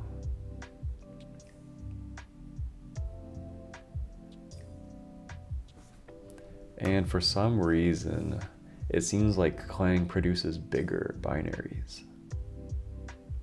the boot block ran out of space, and now the file system's running out of space. And the file system mostly consists of these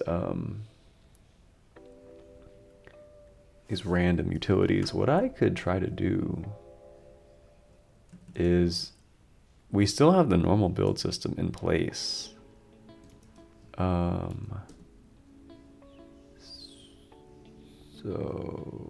Okay, but actually no, it's broken because of the file system format. But it would be interesting to, for example, build fault read.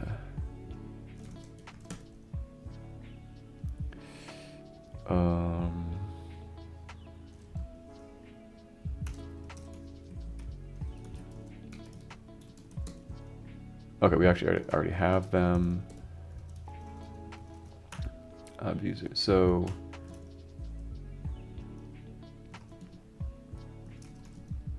we have all of these binaries here in the main makefile build.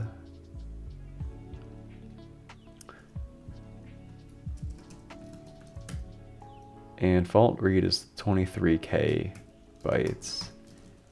And now if we go into user and take a look around, fault read is 67K.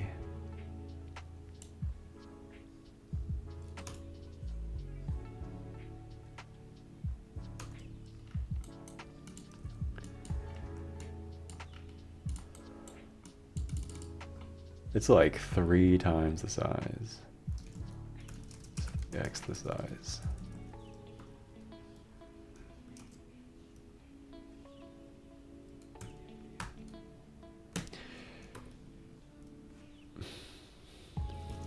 So that's suspicious. And make frag.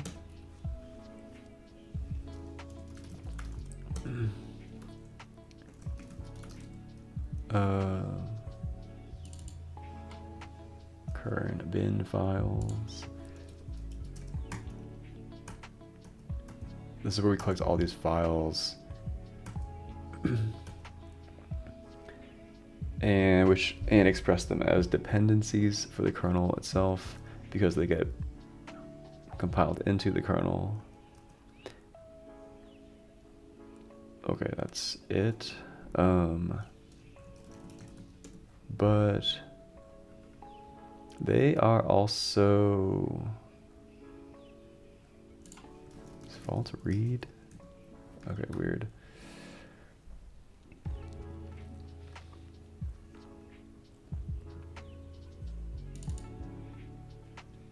But like some of them,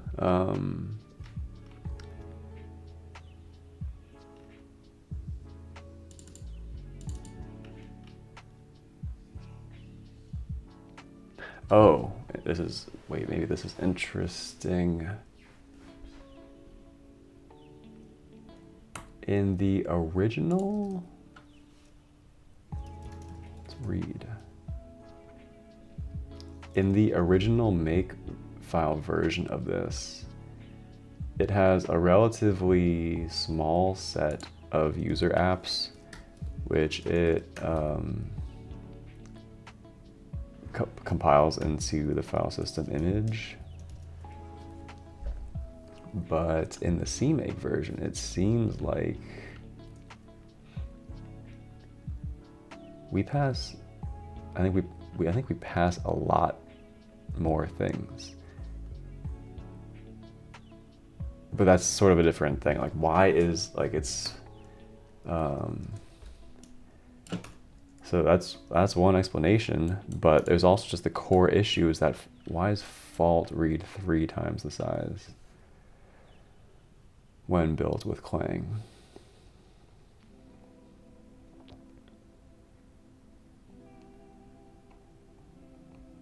Something is super messed up about that, and I like, yeah. So I'm going to do a clean build user fault read. Shit. But I need to watch out for the compile command, or the compile flags. I mean, it's possible I wonder if CC Runtime is partially responsible. You know, that might actually be the case. But it's a static library.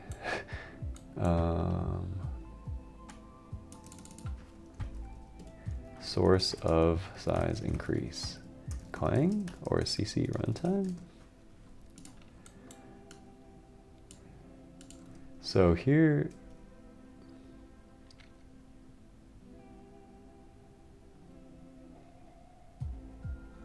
I mean, if we really cared about this, we could look at the size of the object file.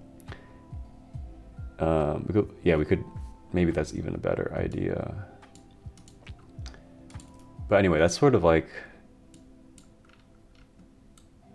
a core issue to immediately move forward. This is like maybe a bit of a separate interesting thing of why. So here in the user apps, we depend on, it's just like this list of apps that get built into the file system image. And I kind of replicated this over here as image files,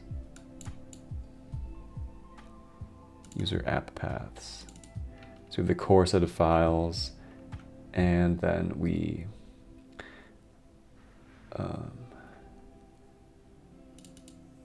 look at all the user programs. Oh, can't fit, interesting. Somehow ran into this earlier. And user programs is defined in user space.cmake, I think.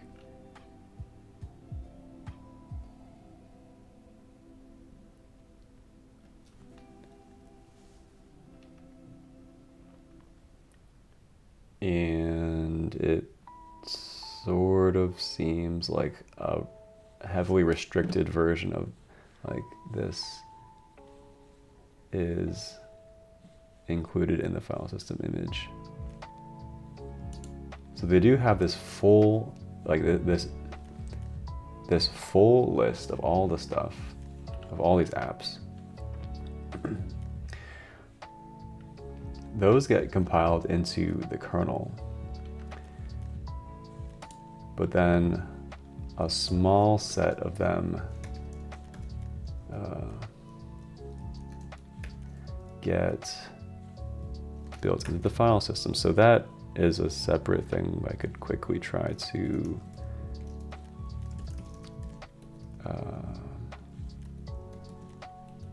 like look into.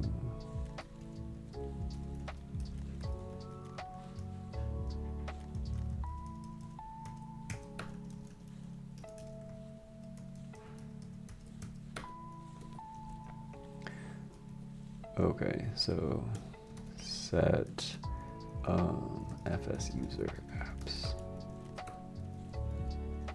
Oops.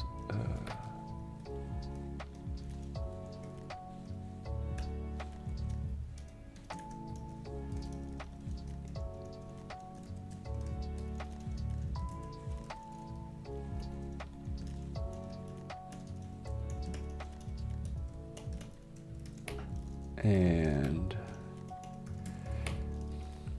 then we're just going to not.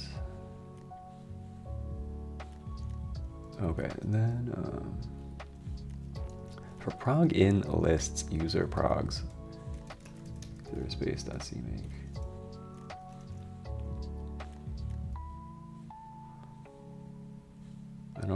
I don't really know.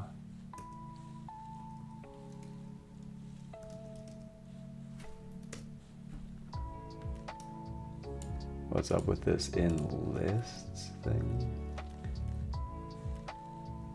But maybe I could just say fs user apps.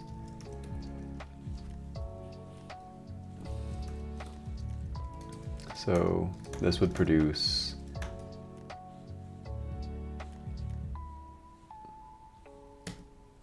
a much smaller file system image and leads to the booting system. So that's cool.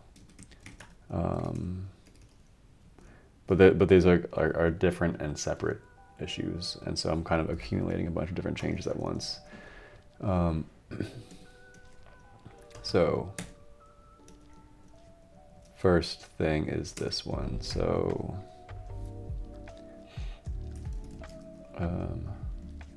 only include subset of user apps in FS image.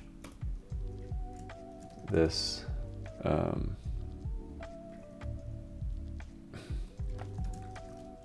we would include all apps, which is now running into size limitations due to something with Clang, CC Runtime, CMake. Oops. Okay.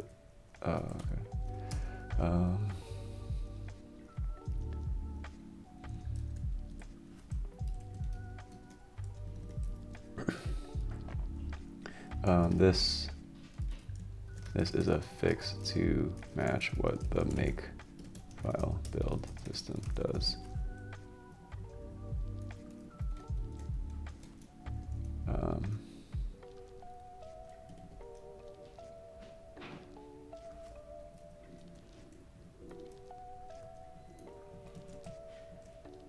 Just gonna switch to the, sorry, let's open an editor, okay. Let's match with it. Also makes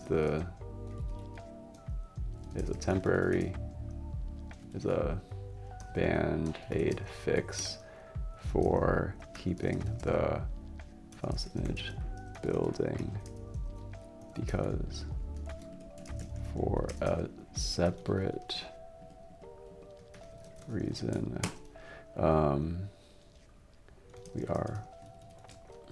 binaries are bigger when built with Clang, so we're running out of space. Okay, so CC Runtime here and here, and okay, so this is all CC Runtime. So actually we were seeing that CC Runtime works straight up. That's what we have working right here. It is an issue that binaries seem to be a lot bigger, but that's a general problem. Okay, so, and I'm going to stage all of this, but I'm also just curious, can we just not do this anymore?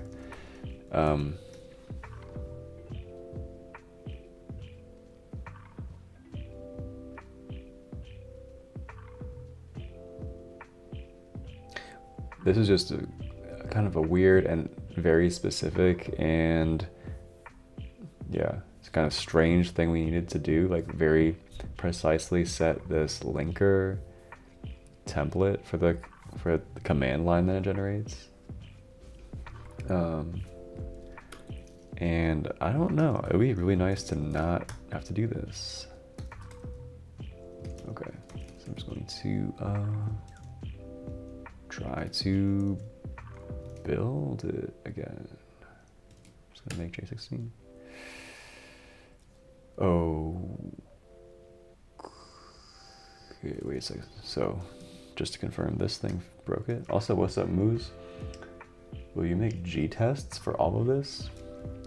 I'm probably gonna have some unit testing, probably not G test. I don't really know gtest. Yeah, probably not 100% unit tested, but I would like to be able to have unit tests.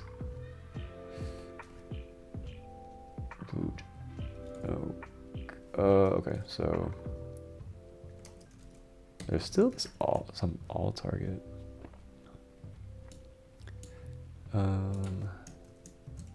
Lists, not text. Okay, fs image. Kernel image is still an all. We do not want that anymore.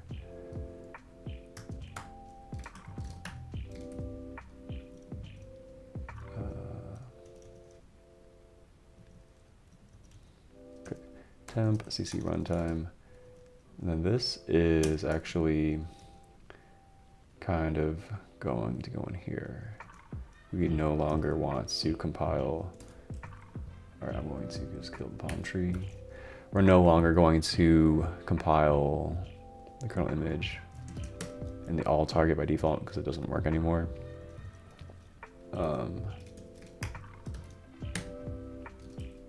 So this is working, right? So it was totally working, and then we comment out this line.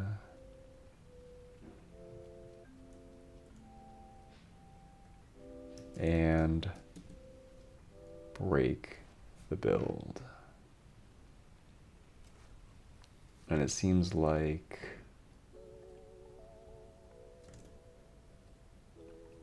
all sorts of stuff is failing. And the reason is because it's, so in the absence of that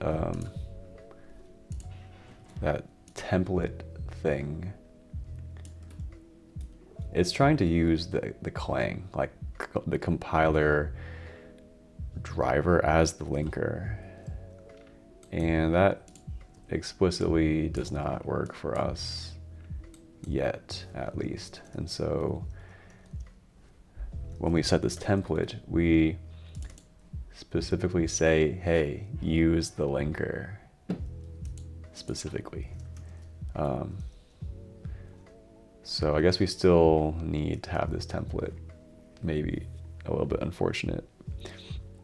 But we don't need this comment anymore. In fact, the comment has we need a different comment. We don't have anything here. We just have,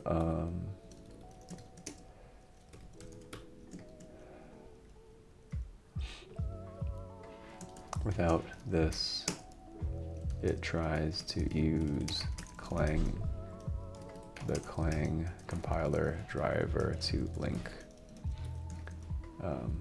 which doesn't recognize the various linker command line options we pass. This line forces it to use the linker, the actual linker. Okay, nice. So that's also going to be in this. Wait, did I do that right? Yeah, I think so. Okay. So, and I'm going to soft reset again. So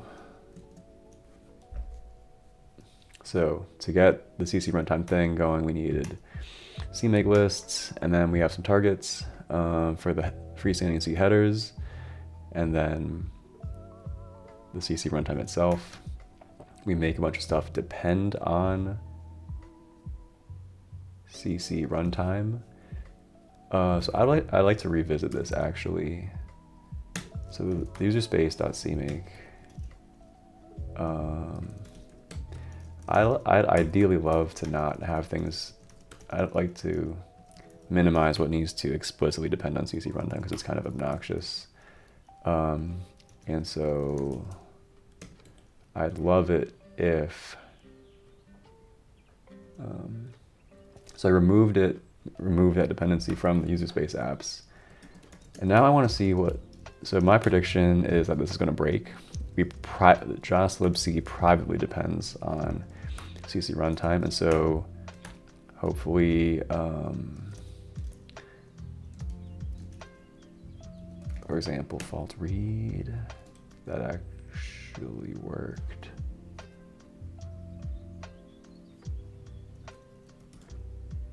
I don't understand why that worked. I'm going to blast everything away and try one more time. Why is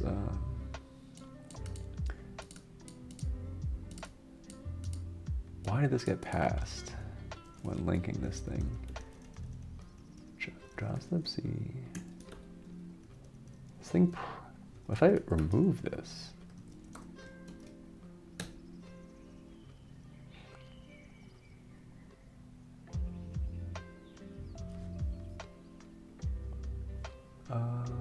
so now, yeah, now it breaks in the way I expected.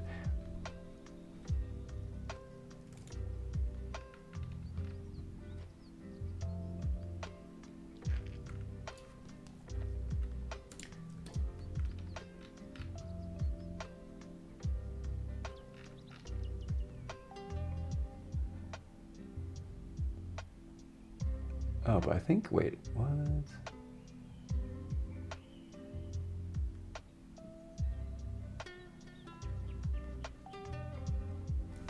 I think it's the multi-threading that's sort of making it hard to understand.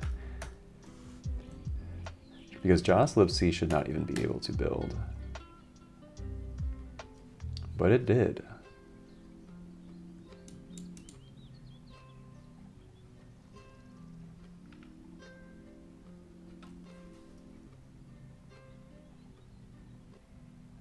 Okay, so maybe, wait, this is perplexing.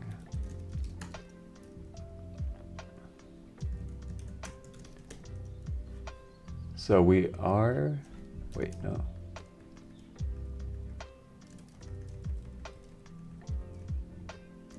Wait, no.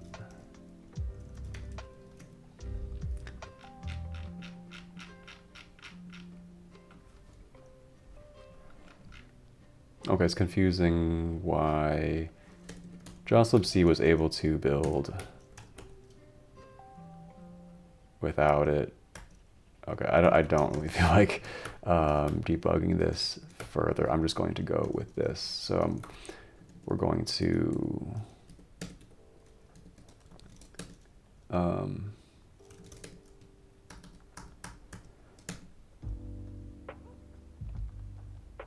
yeah. We're just gonna go with this. Okay, we're just gonna go with this, which means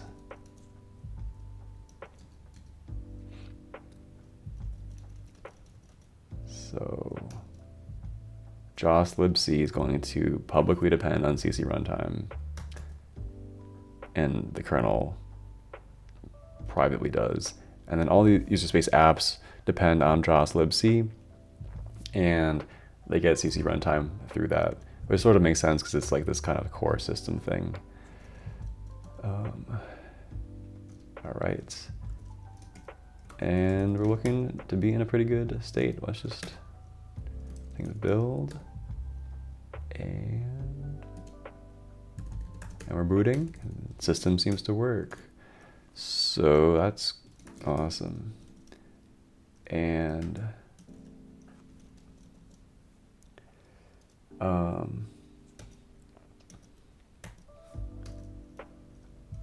okay, oops, so it's,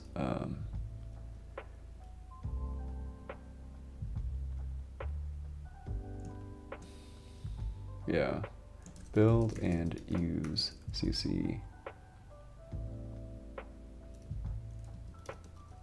Runtime, for example. Okay, this thing is actually a fix. I'm gonna move this down. Fix. Use Clang, make the build work, prevent use of SIMD, build and use CC Runtime,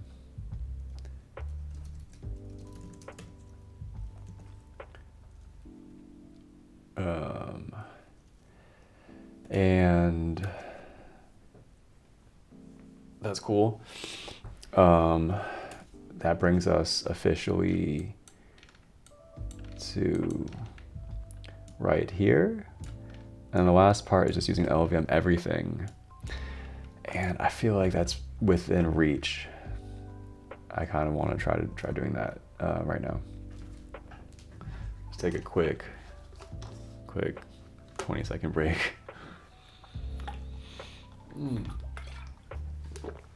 Yeah, I'm gonna let's hit up this quick break.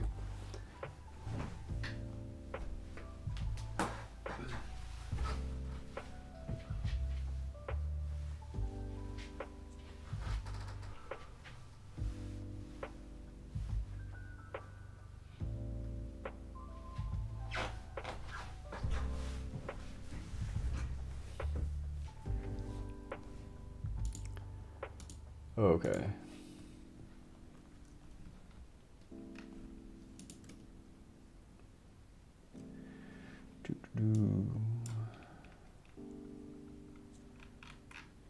All right. Just checking the stream stats. Shout out to the 13 people on YouTube.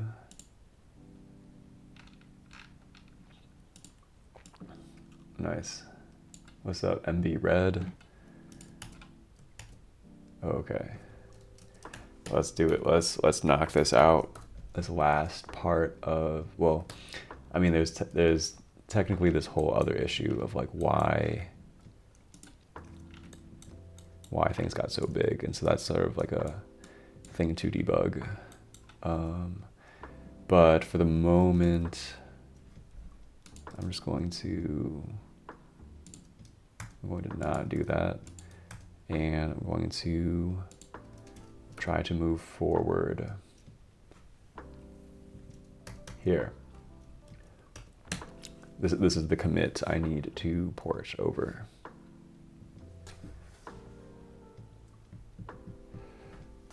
Yeah, what's up, Zabriel? Nice to see you. And hey, Abrar. Yeah, I have a GitHub. I don't have this project on my GitHub, but I have other projects. What I do have is my archive of JOS, but it doesn't have any of my work. It's just the plain archive of the MIT JOS, basically. So it doesn't even build. But yeah, so yeah, my GitHub is just my name, my username. And Abrar, so what we're doing is, I have this like OS project, and the main build system it had for a very long time was this make file build system, and I'm porting things to use CMake, and I'm almost done. The things I needed to port were the bootloader support using the Limine bootloader, porting over to use Clang instead of GCC, and use the LLVM toolchain. That's like mostly it, actually. The idea is to have like a nice modern CMake based project platform for OS development. And we're getting there. It's coming along. Okay. Right. So this is the commit. It's like a really small commit. We already have this make frag. Actually, this is interesting because so we rebase. Oh wait, no. We need to replicate this. With the, actually, I don't even know if I did the obj copy Wait, where does this file even live? User makefrag. User CMake lists. Add user program through space.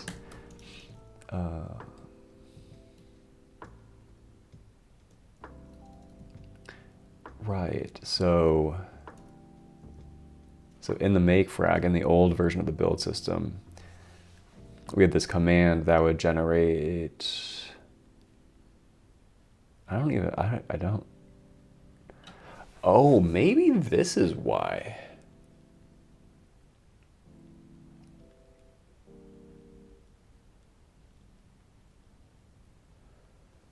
Oh, maybe this is why everything is so big, because maybe Joss was stripping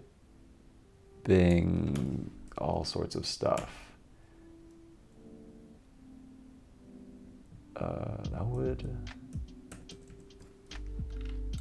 That would maybe explain it.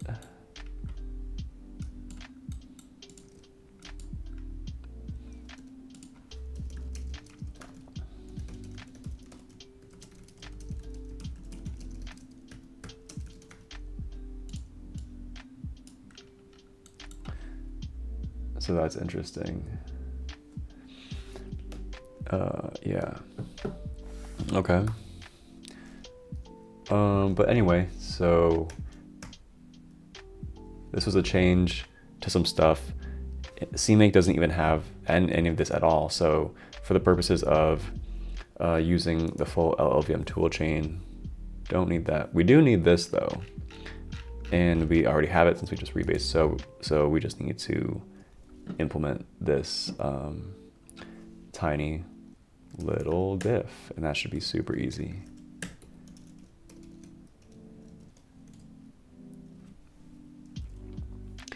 I wonder if I could even ask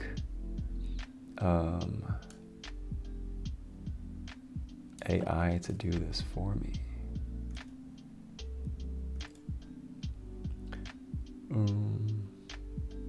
Or I don't know, maybe it's not worth it. Set LLVM prefix.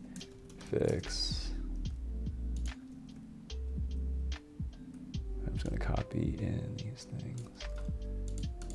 Oops.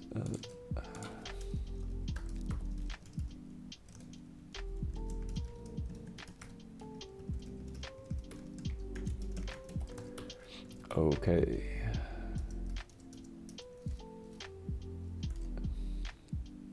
So now basically everything here.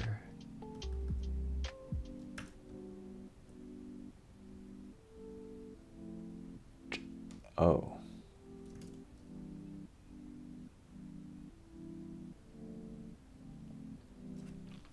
Yeah, okay. You know, I'm gonna do this a bit more slowly, so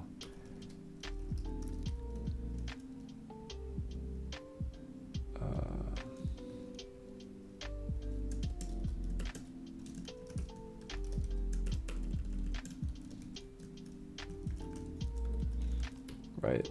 I should really record a macro for that's what I will do.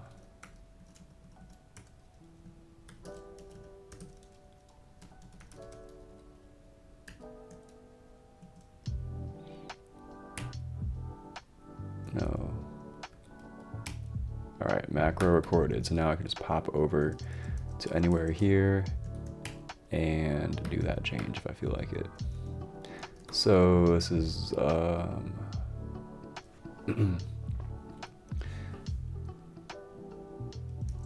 yeah, so this is going to be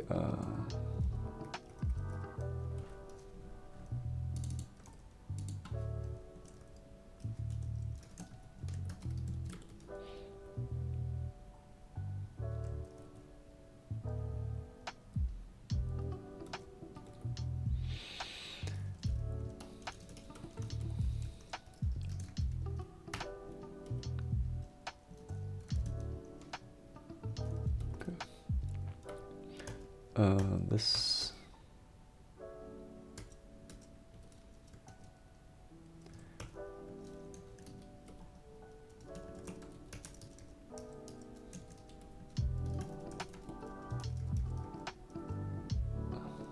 Do I even?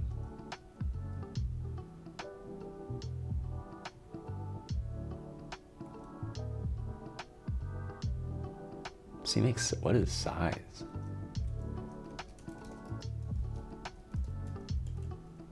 Size? Elegant?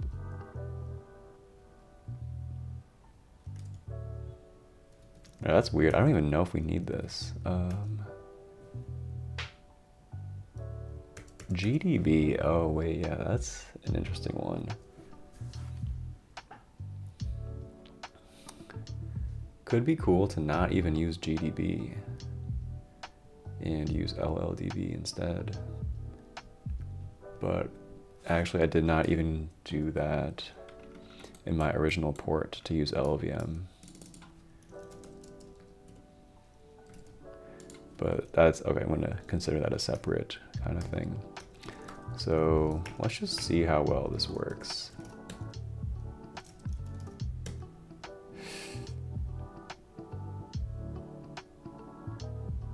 Argument on you. Okay. What does that mean?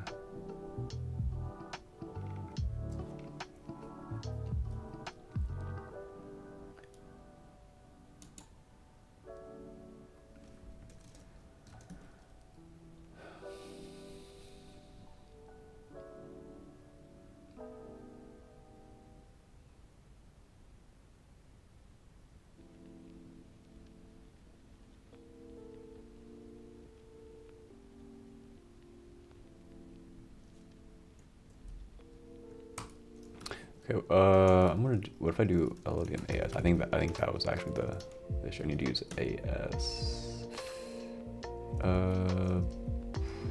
Wait.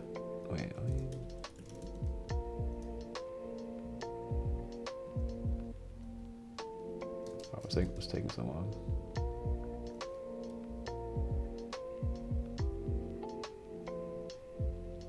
Oh, what is taking so long? Is LLVM AS?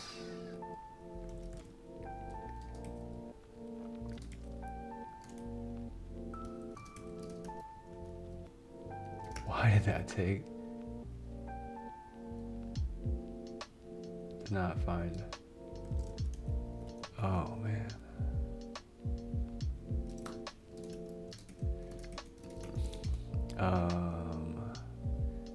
Let me just.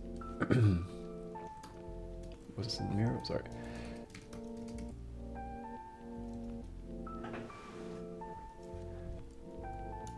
Yeah, LLVM, ASAR, just simple LLVM versions of all of these things. So that took way too long to.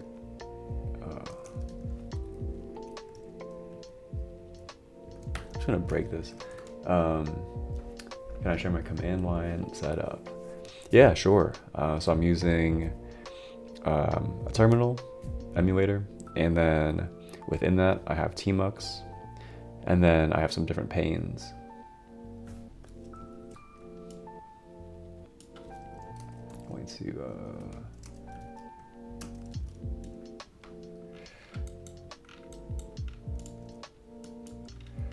so that's weird.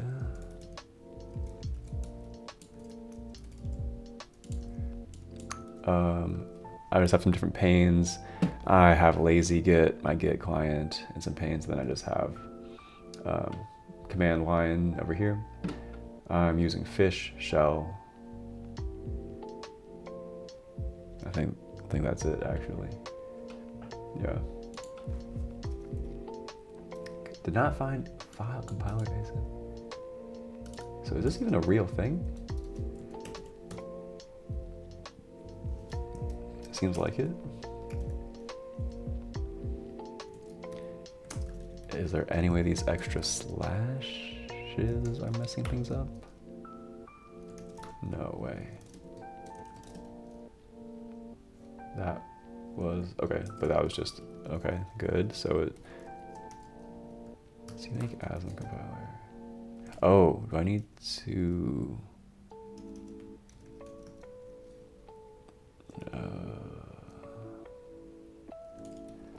That is frustratingly slow. Asm compiler target.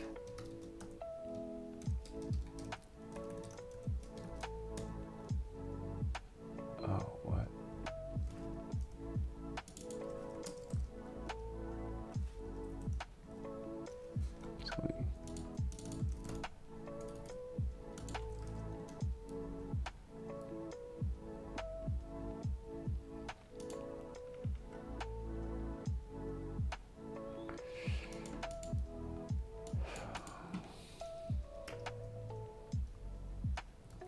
Alright, dang.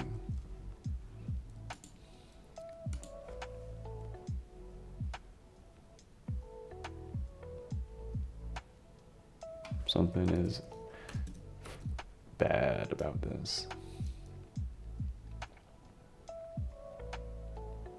Okay, this is like a little bit harder than I thought it would be, so that is unfortunate.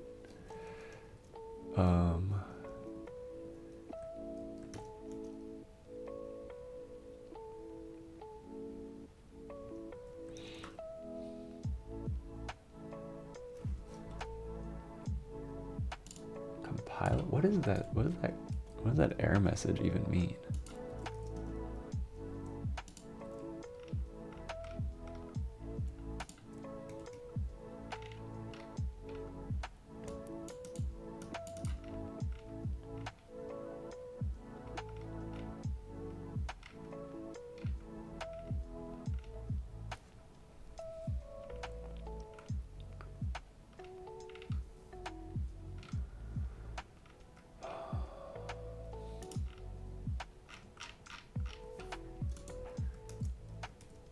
This is depressing. Why not use ChatGPT? Yeah, I could. I'm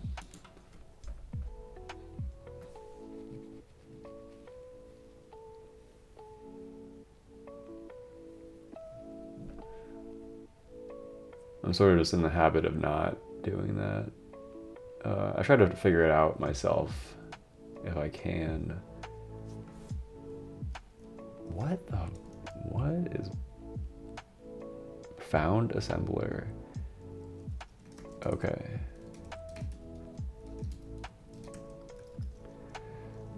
So clearly, Asm compiler.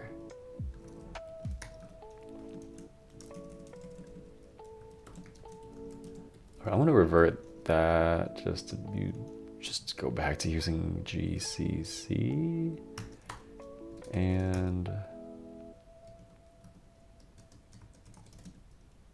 that goes way faster, and the system builds perfectly. What if I make this this Clang thing instead?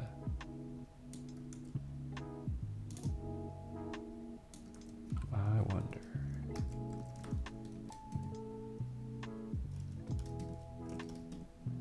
That is Clang with GNU like command line.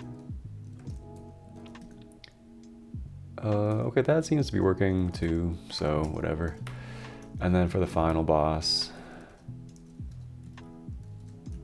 LLD prefix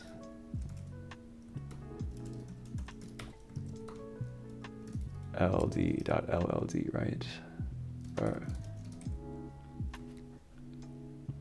ld.lld.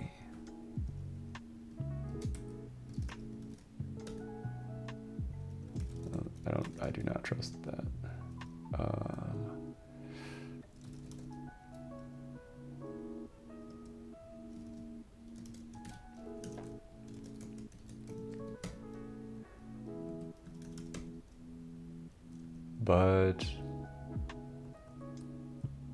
But yeah, a lot of LLD activity is happening here. Did that not work? That's sort of what I expected.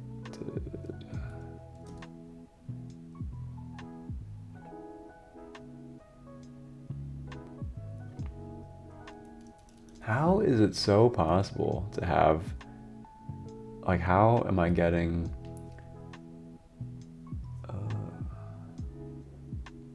issues with CMake that I wasn't getting with Make, and it must be that CMake is maybe trying to inject things or do things a little bit differently, maybe. Okay, Zabra, what is my strongest programming languages? Probably C++ these days,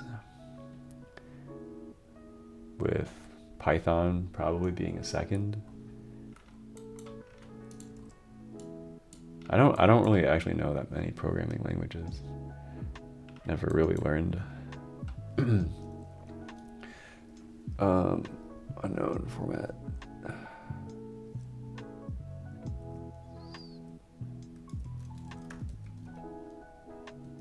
Format ELF32? Yeah, so it's coming from here. -B ELF32. And who, like, is someone saying that? We do. Oh, interesting. So, okay, this was a CMake only weird, like, hack I needed to use, apparently.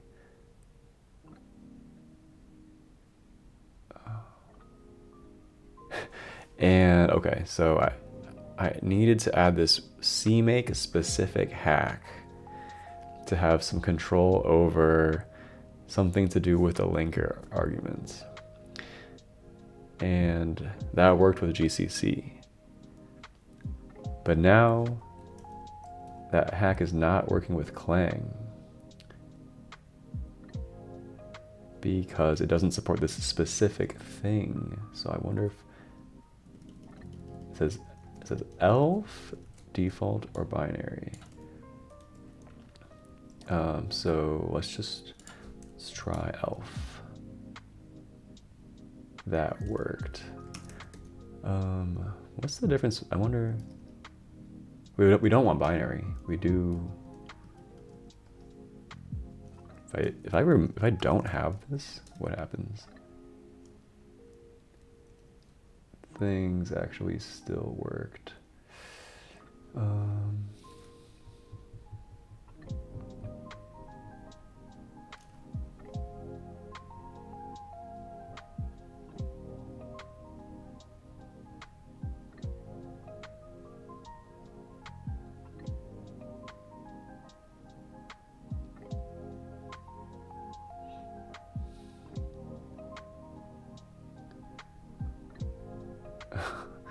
Man, I don't even really know. Is it, we need the second B to reset the format.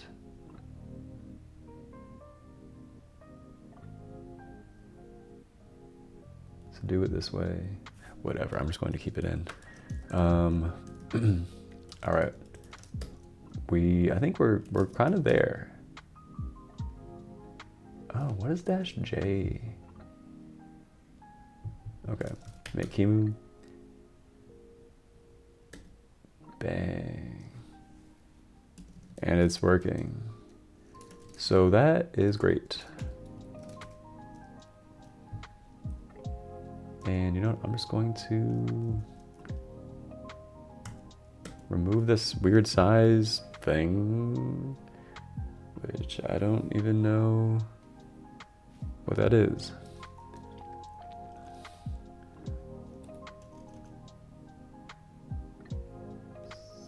So this is, all right, so we can get most of this, but technically we could skip the LLD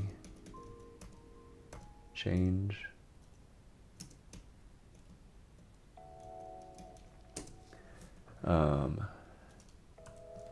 Use LLVM toolchain, and then we can have a commit that specifically switches to LLD. Use LLD.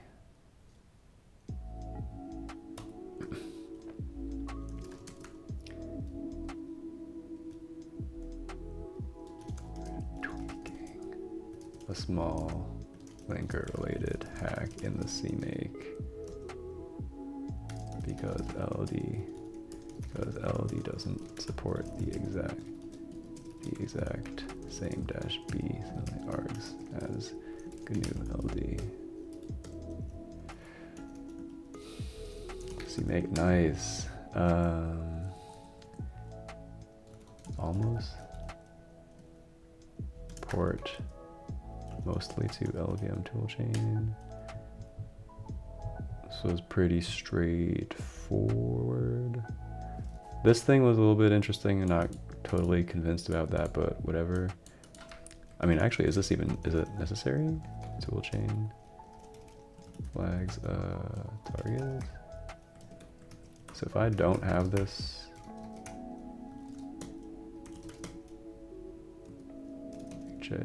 that breaks things.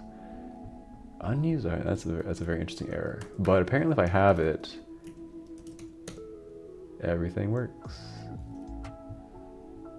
That's awesome, okay. Maybe I will elaborate a little bit.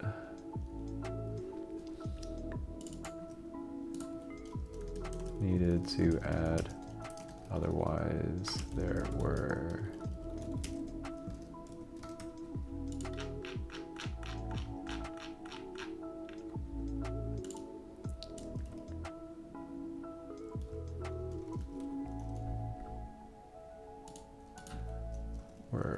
some errors.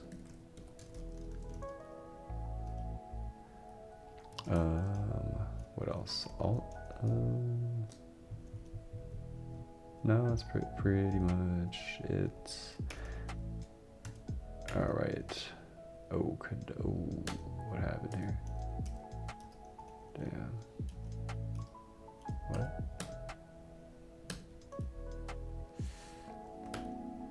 Yeah, no, what happened there? I just wanted to add a.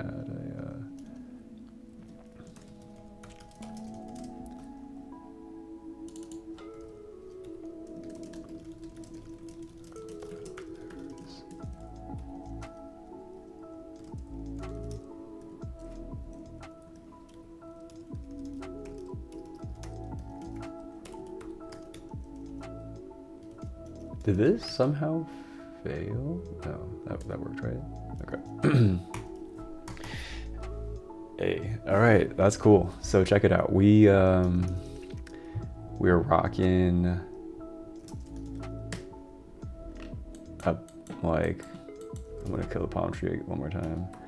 Okay, LVM everything. Check it out. So we have CMake with Limine, Clang, CC Runtime, and LLVM for basically everything. Next up would be the size issue, because we're not stripping the binaries like the old build system did. That is kind of interesting, and I'm too tempted to make frag. Yeah, who's calling obj copy in the build system?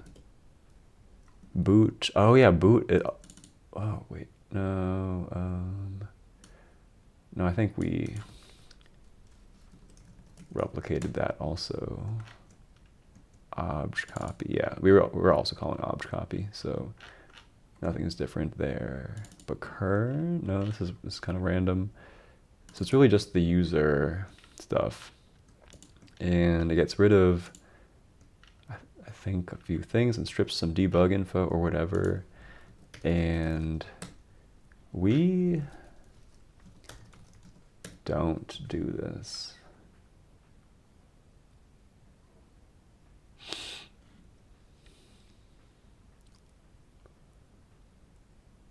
All we do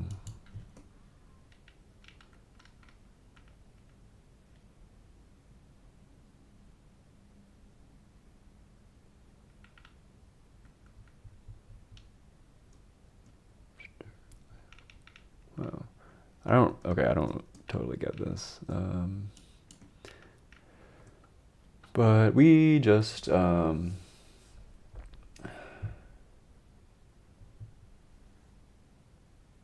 don't know, we just passed the normal link options or something. So,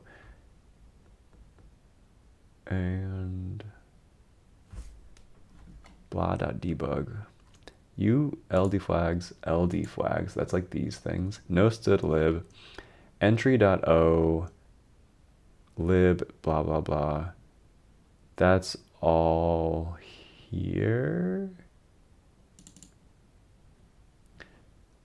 CC Runtime, so, and that's taken care of via JOS libc. Hey Harold, cool, thanks for reading the website. I kind of took an OS course in college, but I did not really write any OS code in it. It was kind of about OS concepts. So I did learn a lot about OS concepts like virtual memory and file systems and stuff. And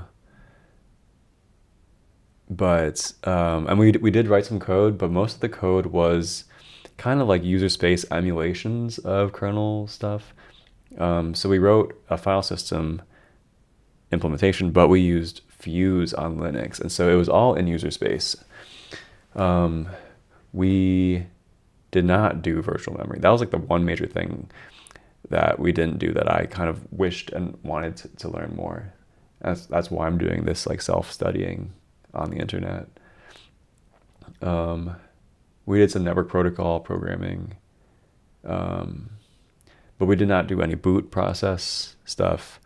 We did not do virtual memory. We did not do context switching or scheduling. So it was missing a lot. So that's like why I felt like I really wanted to kind of do some more self-study with a different kind of course. And yeah, sure. Yeah, Zabriel, I can quickly talk about it. Yeah, I worked in infosec for about 3 years. And then before that, I had some experience when I was a student, kind of doing some internships and stuff. And mostly I kind of got into it as a student, via Capture the Flag. I played with this team called Shellfish for some time. I was like never really, I don't know, I was not like a star player on the team or something, but Shellfish was really nice, nice group of people, and welcomed me to participate with them in some CTFs and stuff. And I just did some personal learning around that kind of thing. And then, yeah, and then I eventually got a job at Trail of Bits, which is a computer security company. And at the time, they were kind of a small company, and I really wanted to do program analysis, like working on tools to find bugs in programs and in binaries automatically. And because that sort of scratched my itch to still remain a developer, but be in the security space, working on interesting problems there. And the project isn't really maintained anymore, but I spent a long time working on this thing called Manticore, which is kind of a deprecated project these days, but it is this tool for finding bugs in compiled binaries, and it's a research tool.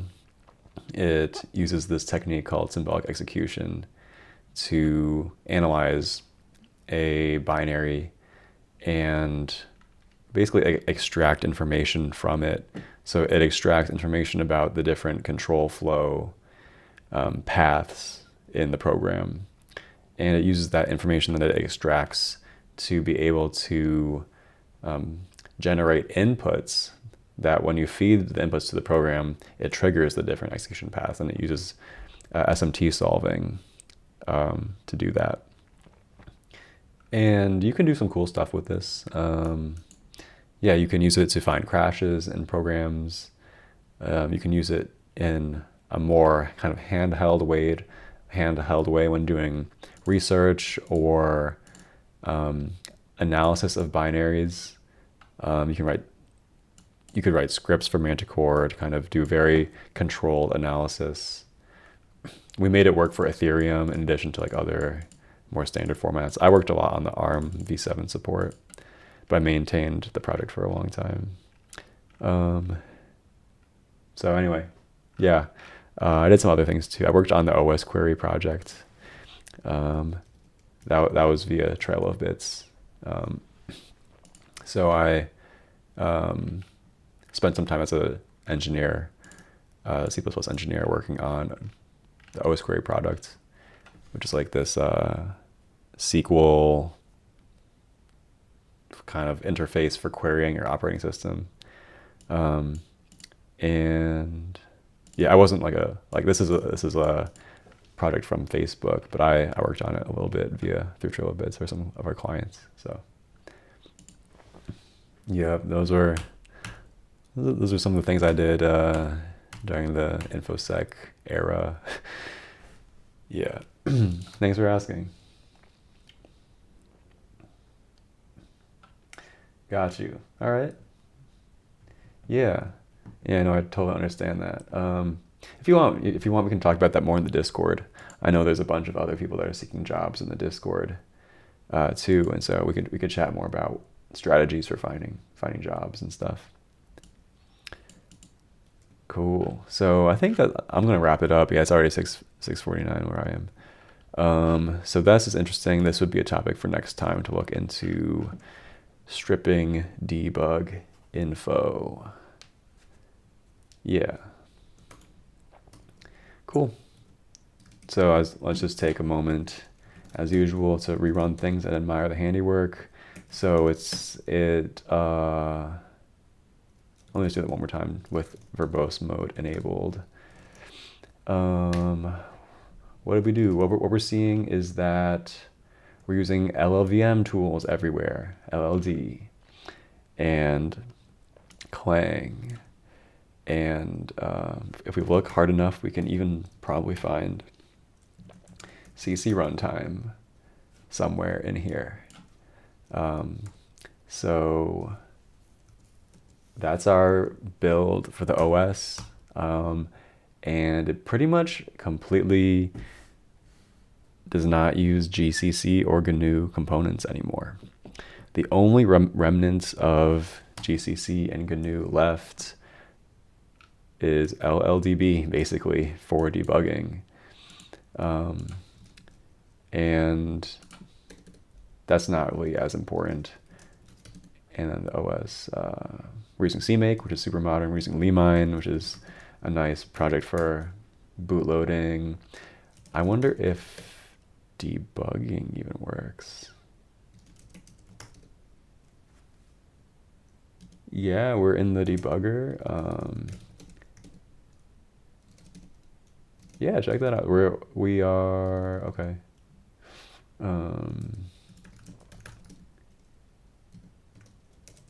Load iCode. So like debugging works. We're in the debugger, so that's cool. It is using GDB, but yeah. So anyway, that's yeah, that's where we're at. So pretty solid piece of progress. I'm gonna end the stream, but if you enjoy this kind of content, feel free to, or please subscribe to my channel. You can also join the Discord, which is right here. And that's gonna be it for this week. So thank you for watching. Have a great week, and I'll see you next time. Peace.